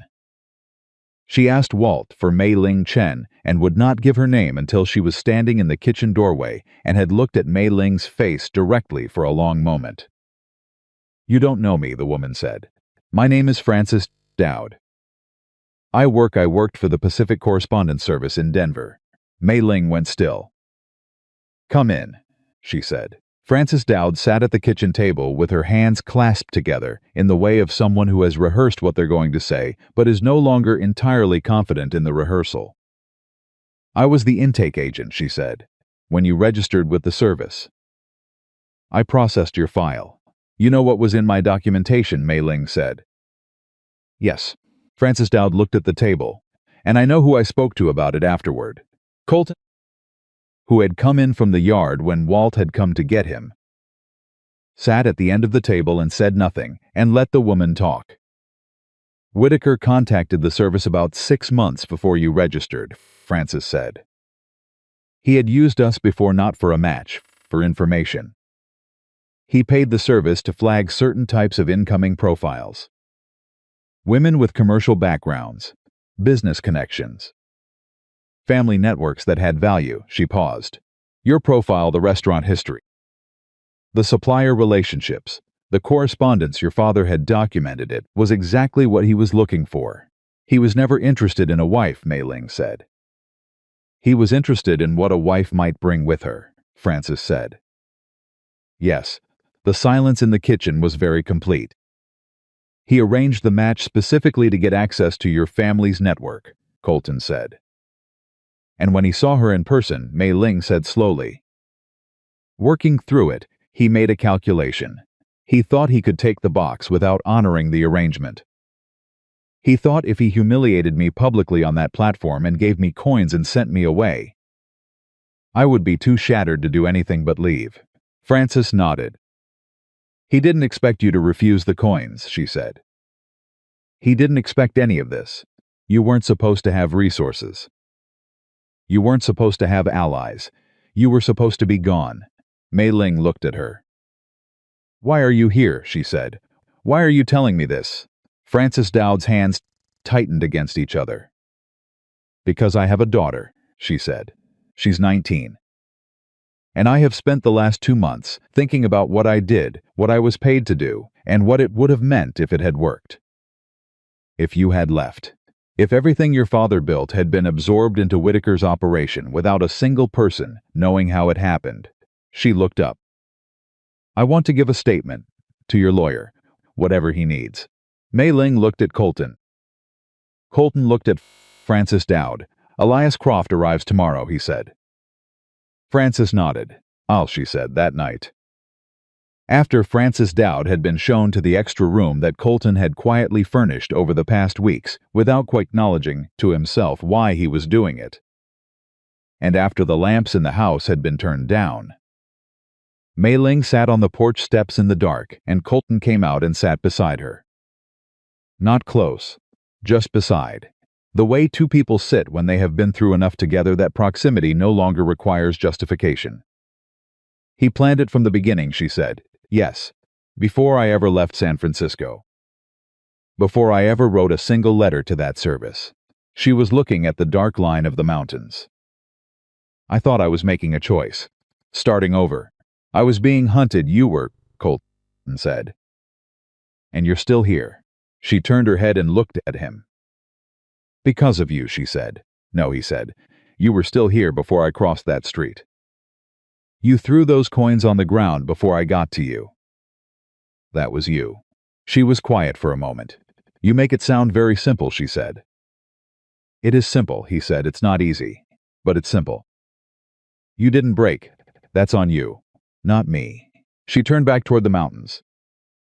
My father would have liked you, she said. Colton did not say anything, because there was nothing to say that would add to that. They sat in the dark for a while, and the Montana night did what it always did at altitude, turned cold and clear and vast, with the kind of stars that made a person feel small in a way that was somehow comforting rather than diminishing, and eventually Mei Ling went inside. And Colton sat a while longer. He thought about Thursday. He thought about Elias Croft and Francis Dowd and the county hearing that was now 2.5 weeks away, and the shape of the fight they were in, and what it would take to finish it cleanly. And he thought about yet. It isn't mine yet.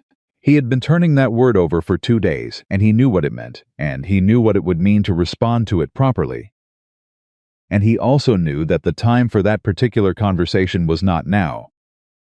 In the middle of a legal battle, with the ground still uncertain under their feet. But it was coming. He went inside. Elias Croft arrived on Thursday as promised. And he was not what Colton had expected, which was itself a good sign. Colton had dealt with enough lawyers to that the ones who arrived, looking like what you expected them to look like, were the ones who had learned to perform competence rather than possess it. Elias Croft was a slight man in his 50s with spectacles and a brown coat that had seen significant travel and a way of moving through a room that suggested his mind was always slightly ahead of his body. Already at the next thing, he shook Colton's hand. He shook Mei Ling's hand, which not every lawyer would have done without being prompted. He looked at the papers organized on the kitchen table, and his eyebrows went up a fraction. "You did all this," he said to Mei Ling. "We did," she said. He sat down and started reading. He did not speak for 40 minutes. Colton made coffee. Mei Ling sat at the end of the table and watched Croft read with the particular focus of someone watching a doctor examine something important and trying to read the diagnosis from the doctor's face. When Croft finished, he took off his spectacles and set them on the table and looked at both of them. "Who is Frances Dowd?" he said. "The intake agent from the correspondence service," Mei Ling said. "She's in the spare room. She wants to give a statement." Croft put his spectacles back on. "Get her," he said. Frances Dowd gave her statement at that kitchen table for 2 hours, while Croft asked questions that were precise and unhurried and, at several points, made Frances flinch because they were aimed exactly at the places where her culpability was real. He did not spare her, but he also did not pursue her further than the truth required. And Colton noted the distinction because it mattered. When Frances was done, Croft sent her back to the spare room and leaned back in his chair. "The survey challenge is fabricated," he said. "I've reviewed the original Aldrich documents and the challenge filing. Whitaker's lawyers have taken a notational discrepancy, a minor error in the original recording that has no bearing on the substance of the survey, and constructed an argument for invalidation around it. It's technically possible to argue. It is not, in my opinion, possible to win if I'm across from them." "Can you prove it's fabricated?" Colton asked. "I can demonstrate that the discrepancy has been known since 1871 and was never challenged or considered material until Whitaker's lawyers decided it was convenient," Croft said. "That is as close to proof as we will get." "And Frances Dowd's statement?" Mei Ling said. Croft looked at her. "That," he said slowly, "is something different." He opened his case and removed a folder that was thicker than anything he had taken out before, and set it on the table. "I told you I had information. This is it." The folder contained documentation of Whitaker's previous dealings, not just the 3 cases Croft had mentioned in his original letter, but 7. 7 instances across 6 years where the same pattern had been applied with variations. The widow in Helena, the rancher south of Billings, the Miles City merchant, and 4 others, a grain operator in Bozeman, a family in Livingston, a water claim in the Judith Basin, and most recently a hardware merchant in Billings whose business had been systematically undercut until he had sold at a price well below value. The hardware merchant in Billings was Martha Elthason's husband's business partner. Mei Ling looked at Colton. Colton looked at the folder. "Martha knew," he said. "I don't think she knew the full scope," Mei Ling said slowly. "But she knew enough. She knew something was wrong with how Whitaker did business. That's why she came here that morning. That's why she made those calls around town. She was protecting an investment," Colton said. "She was protecting what she could," Mei Ling said. "That's not the same as betrayal." Croft was watching them both. "The consortium," he said. "The Pacific Commerce Consortium that sent Pierce to make you an offer. They're the umbrella over all of it. Whitaker is one node in a larger network that operates the same extraction model across the entire territory. They find people with assets, real, undervalued assets, relationships, networks, land rights, water rights, and they apply legal and social pressure until those people surrender or leave." Mei Ling's hands were flat on the table. "My father's network," she said. "Your father's network is worth considerably more than $300, Croft said. "In the right commercial environment, properly leveraged, Those supplier relationships represent a foundation for a regional food distribution operation that would have significant value. The consortium understood that. Whitaker understood that. They intended to acquire it through you. By marrying her, Colton said. Or by creating enough legal trouble that she would sell to make it stop, Croft said. Either method would have worked if she had been alone. He looked at Mei Ling. You were not supposed to find allies, he said. None of his other targets did. The kitchen was very quiet. What do we do? Colton said. We go to the county hearing, Croft said. And we do not simply defend the water rights. We present the full pattern. The survey challenge, the legal claim against Miss Chen, the planted stories, the consortium offer, and the testimony of Francis Dowd. We do not let this be a case about one water right in one county. We make it a case about a systematic pattern of fraud across this territory. That's a much larger fight, Colton said. Yes, Croft said. But it is also the fight that ends this. Not just for you, for all of them. Colton looked at Mei Ling. She looked back at him, and he could see her thinking, not hesitating. Thinking, which were different, running the calculations of risk and cost, and what was right against each other with the particular speed that he had learned, was just how her mind worked under pressure. We need the other victims, she said. The widow in Helena. The family in Livingston. The grain operator in Bozeman. If we're going to present a pattern, we need witnesses who can speak to it. Croft nodded. I've been in contact with several of them. 2 have agreed to provide written statements. One, the widow in Helena, has agreed to testify in person. And the others? Mei Ling said. Afraid, Croft said simply. They've been afraid for years. Whitaker is not a man people find it easy to stand against. Mei Ling stood up from the table. She walked to the window and stood there a moment with her back to both of them. And Colton watched her and did not rush her, because he had learned that when she went quiet, this way, uncertainty, it was the final stage of a decision being completed. When she turned around, her face was settled. Write me a list, she said to Croft. The ones who haven't agreed yet, their names and where they are. Croft looked at her carefully. Miss Chen, write me the list, she said again. Croft wrote the list. She took it and looked at it for a long moment. Then she looked at Colton. I want to write to them, she said. Not you, not Elias Croft. Me, one woman who was targeted by this man. Writing to other people who were targeted by this man. I want to tell them what happened to my father, what happened to me, and what we are trying to do about it. Colton held her gaze. That's a good idea, he said. It might not work, she said. Most good ideas might not work, he said. That's not a reason. She sat back down. She pulled paper toward her, and she began to write.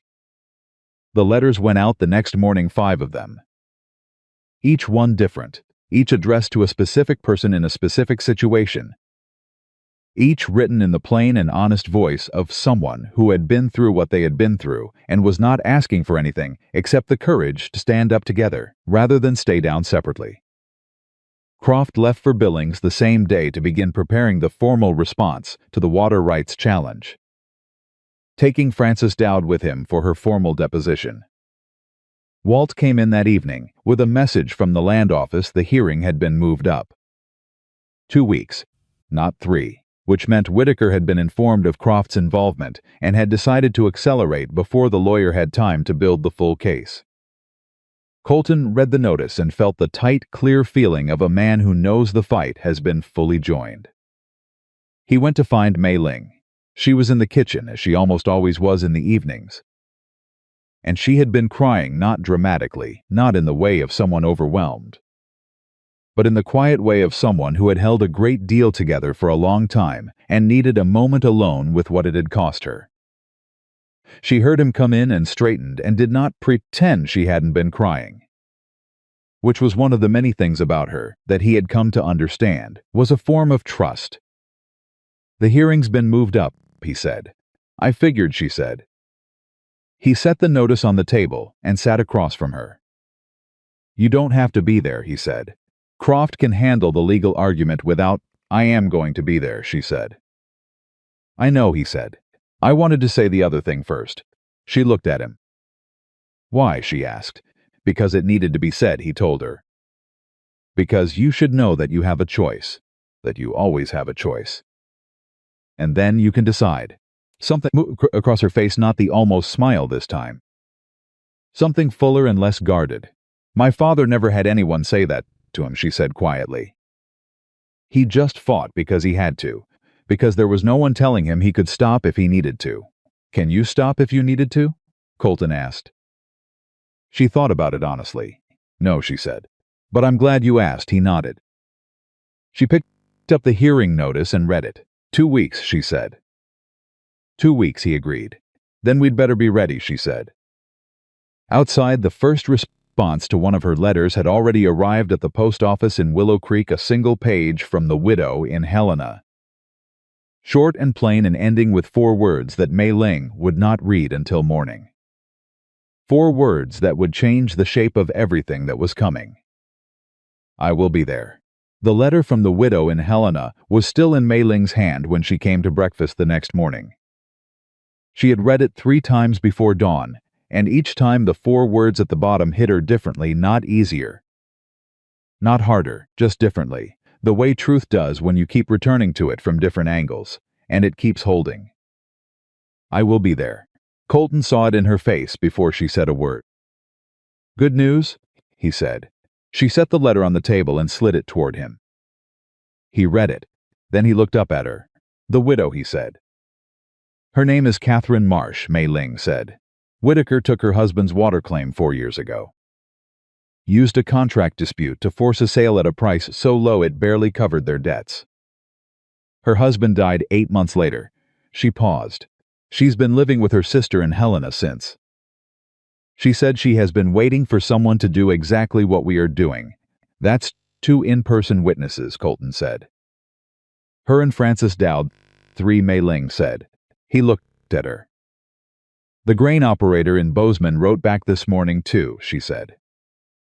Walt brought both letters from the post office before you were up.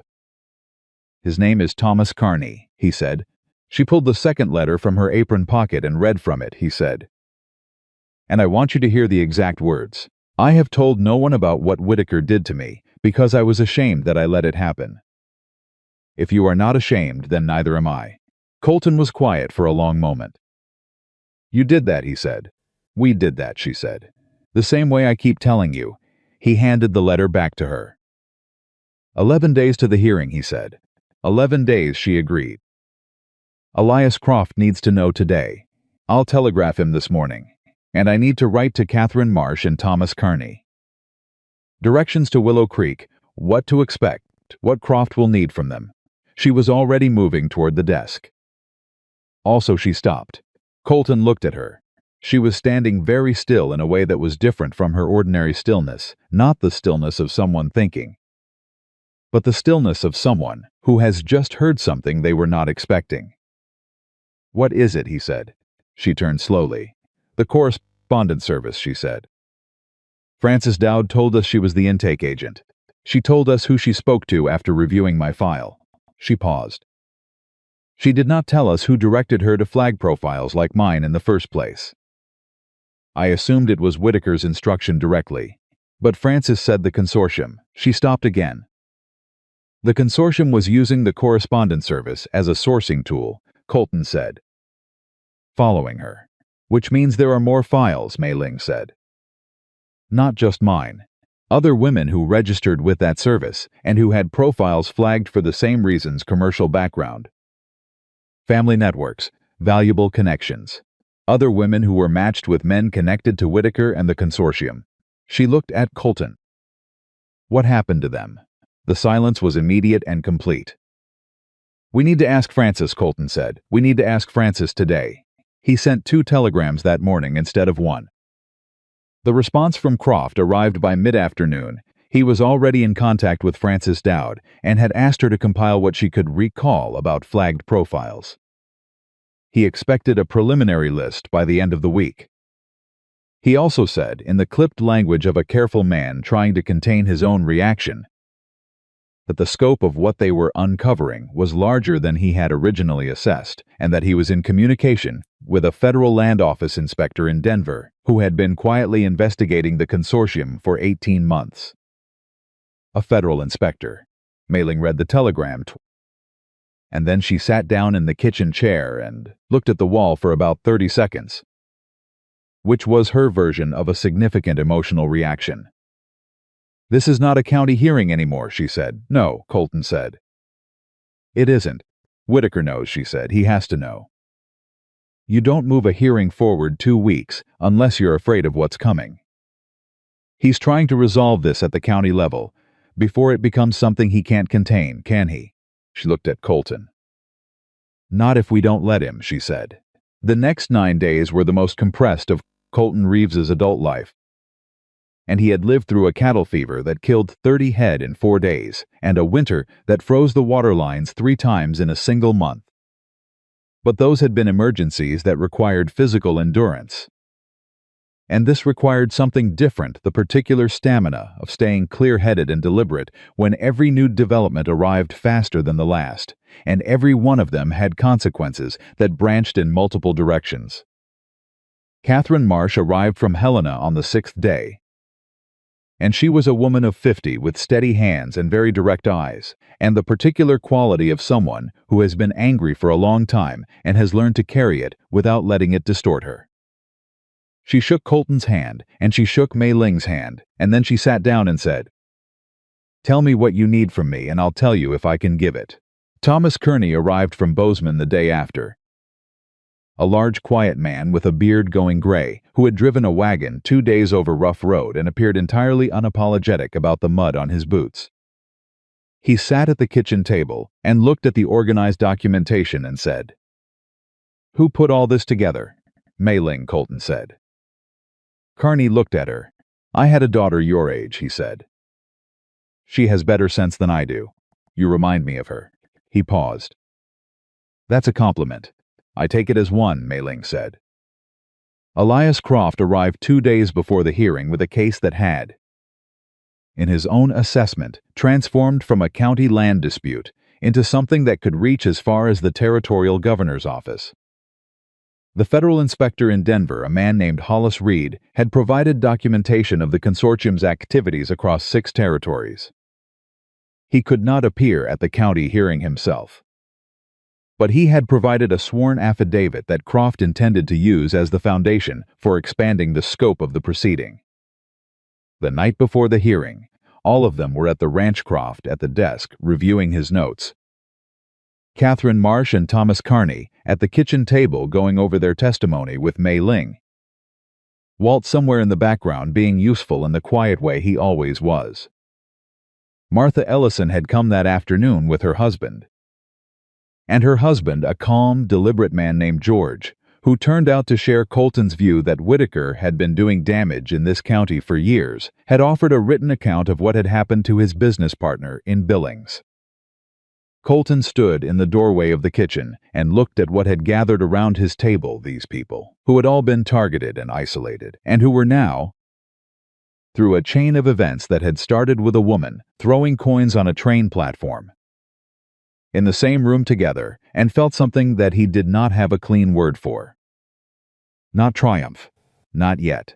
Something closer to the feeling that comes right before something important, when you can see what's possible, and you're still carrying the fear that it might not happen. Mei Ling came and stood beside him. "How are you?" he said. Quietly, so the others didn't hear. "Terrified," she said. Equally quietly. "Good." She looked at him. "People who aren't terrified aren't paying attention," he said. She was quiet for a moment. "Then my father was terrified when Hargrove started.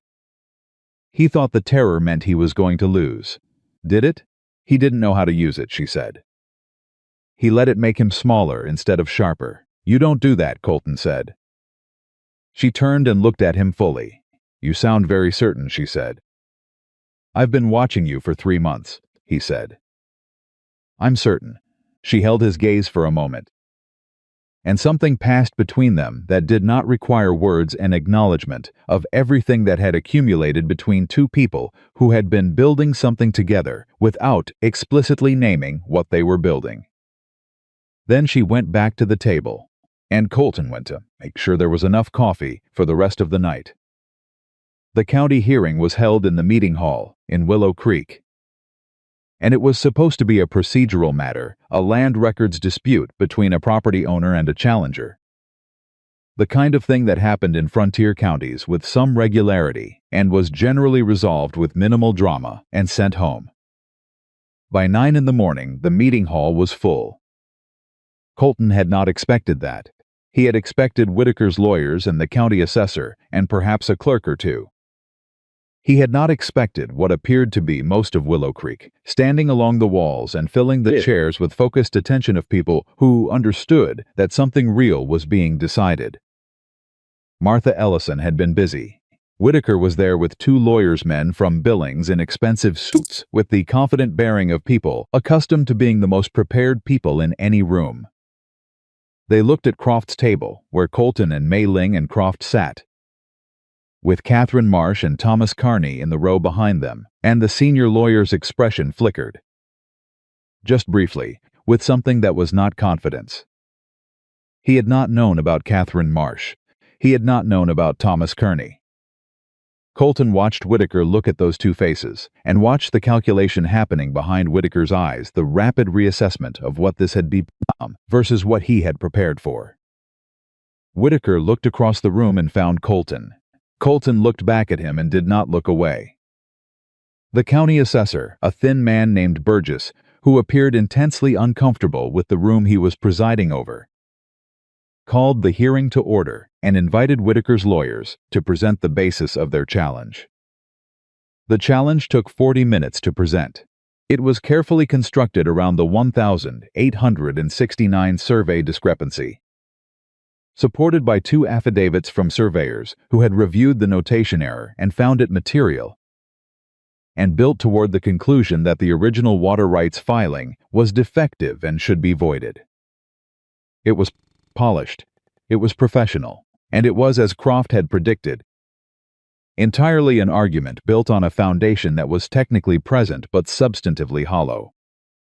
Croft stood up. He did not begin with the survey. He began with Catherine Marsh. He called her to give her account of what Whitaker had done to her husband's water claim 4 years ago. She spoke for 20 minutes in a voice that did not waver once. And she named names and cited dates and described the exact same pattern the survey challenge. The legal pressure, the offer that was not really an offer that was being applied to Colton Reeves today. Whitaker's senior lawyer objected 3 times. Burgess, who was looking increasingly less uncomfortable and increasingly more engaged, overruled all 3.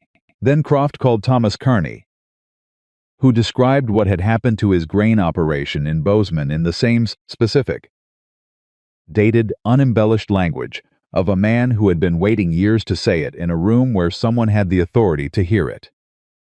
Then Croft presented Hollis Reed's federal affidavit.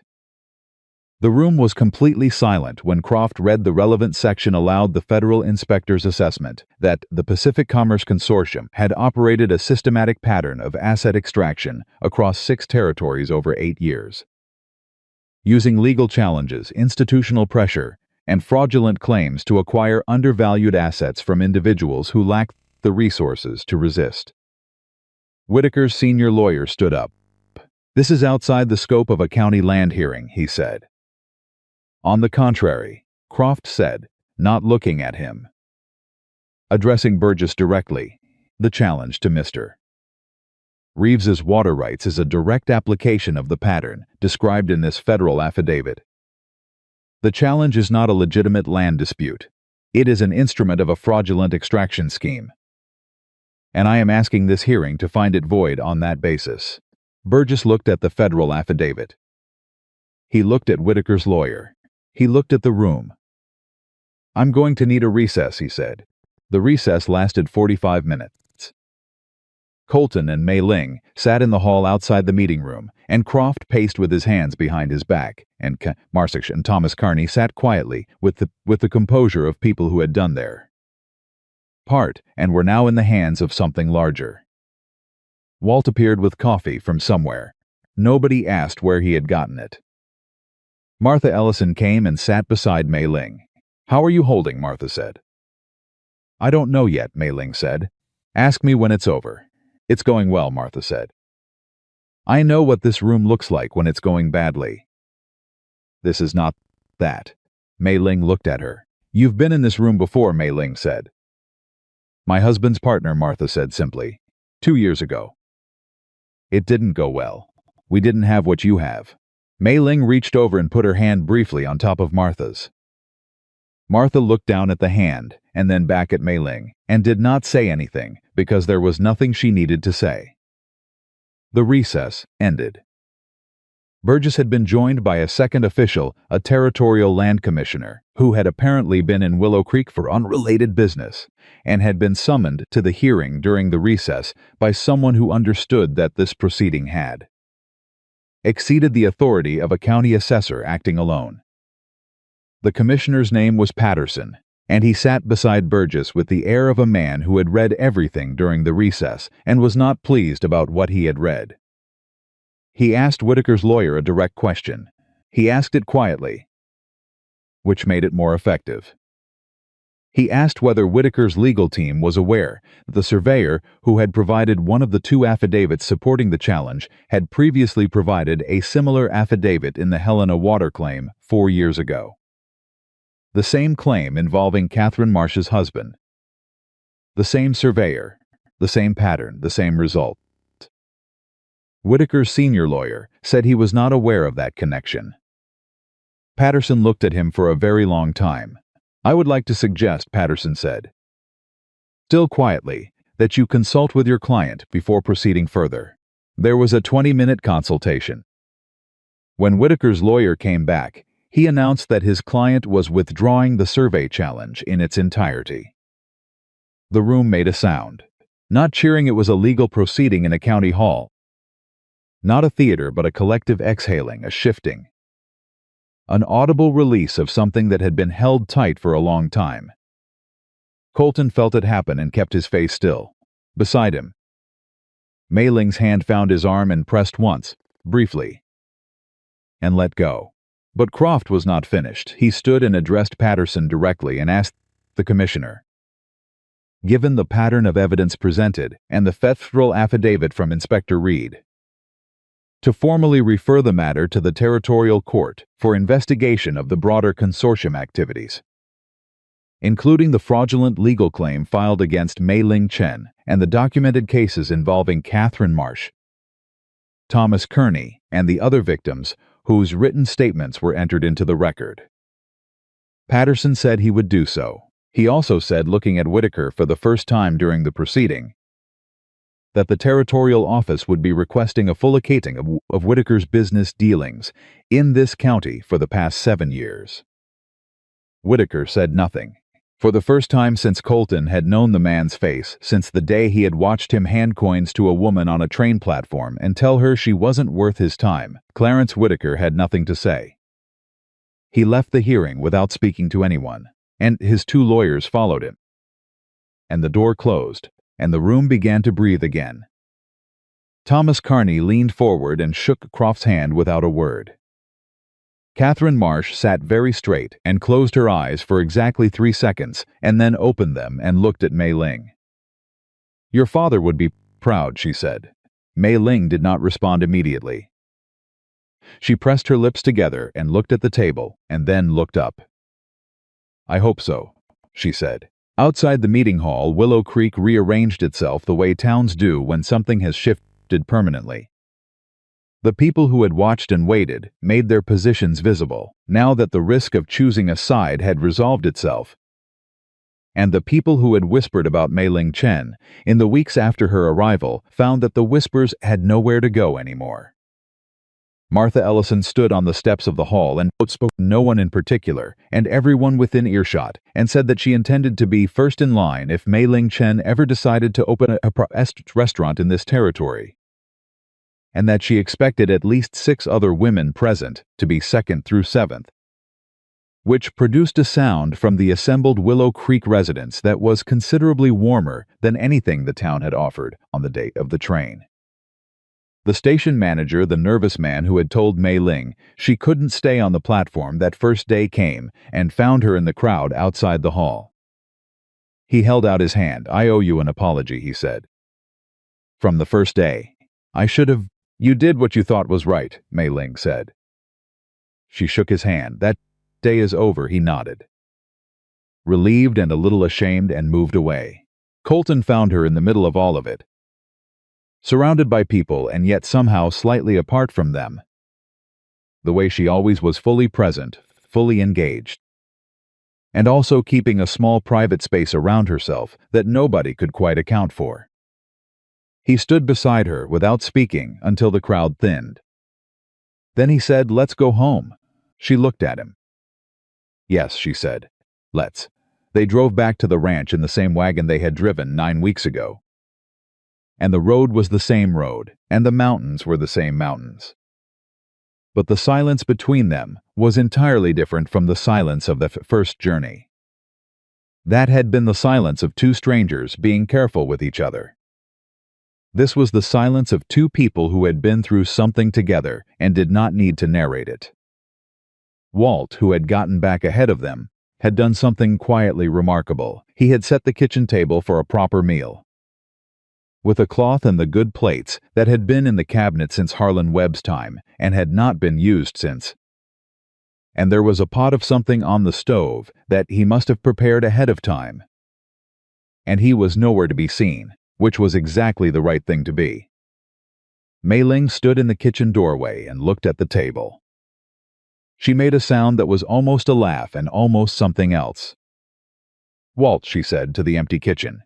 From somewhere outside came a short, non-committal whistle. She shook her head and went to tend the stove. Colton sat at the table and watched her move through the kitchen, his kitchen. This kitchen, the room that had been dusty and half-used and quietly miserable when she arrived, and was the center of the whole property, and he thought about what he wanted to say and how to say it, because he was not a man who had words ready for things that mattered most. And this mattered most. She brought the food to the table and sat across from him. They ate. Not immediately. First she sat down and looked at him with the direct and unhurried attention she gave to things that deserved it.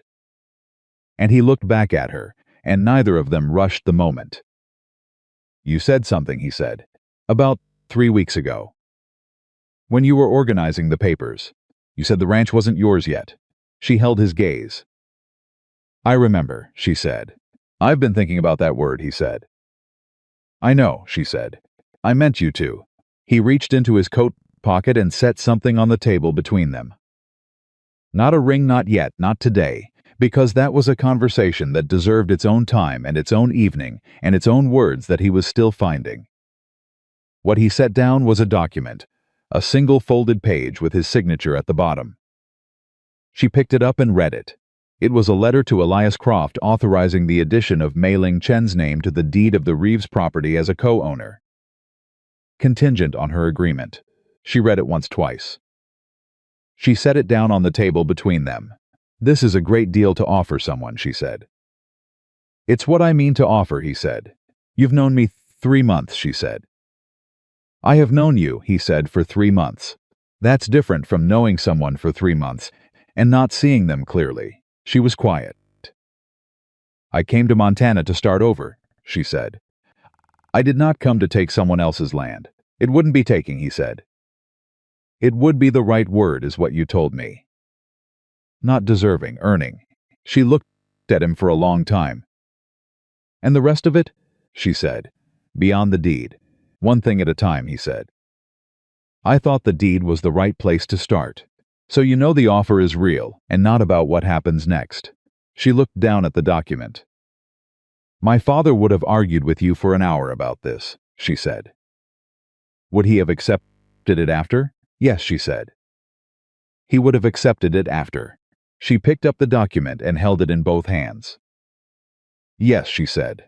The word was simple and complete, and he received it the way it was given without ceremony. Without overstatement, as a plain and honest yes from a woman who did not say things she did not mean. Good, he said. She set the document down. Now eat, she said. Walt made that, and whatever else Walt is, he took real trouble over this. Colton picked up his fork. The food was good. Walt had outdone himself. Outside the kitchen window, the Montana evening was doing what it always did, going vast and still and cold and clear, and the barn was quiet, and the cattle were settled, and the garden that had been overgrown weeds 3 months ago was full and productive and tended. Mei Ling Chen ate her supper in the kitchen of a ranch that was now partly hers. And the wooden box sat on the dresser in her room, where she had placed it the first night, with careful hands. And inside it were 23 years of her father's work, and the supplier networks, and the correspondence, and the recipes written in his hand. And all of it was intact, not taken, not absorbed into someone else's empire. Not lost, still hers, still going to be something. 2 weeks later, a letter arrived from Elias Croft. The Territorial Court had opened a formal investigation into the Pacific Commerce Consortium's activities across 6 territories. Clarence Whitaker had retained 3 additional lawyers, which Croft said was the behavior of a man who understood how serious his situation had become. Catherine Marsh had been contacted by the Territorial Court about restitution for the Helena water claim. Thomas Kearney was cooperating with the federal inspector's expanded inquiry. Frances Dowd had been granted protected status in exchange for her full cooperation. And there was one more thing. At the bottom of the letter, Croft had written a single additional line in his careful hand, separate from the formal legal news, as if he had added it after he thought he was finished. It read, "You should know that the consortium had flagged 11 other profiles through the correspondence service. I have located 7 of those women. 3 have agreed to speak to investigators. I thought you would want to know that your fight is already larger than your fight." Mei Ling read that line standing at the kitchen table and did not say anything for a long time. Colton waited. 11. 7 found, he said. 3 willing to speak. She folded the letter. Then we are not done, she said. No, he agreed. Not done. She looked at him, and in her face was everything that she was the woman who had thrown coins on a platform floor, who had reorganized a dead kitchen at 5 in the morning, who had written letters to strangers asking them to be brave, who had stood in a county meeting hall and watched a corrupt man run out of the room he had thought he owned, all of it visible at once. All of it present. She set the letter on the table beside the deed that bore both their names. Then let's get to work, she said. And they did.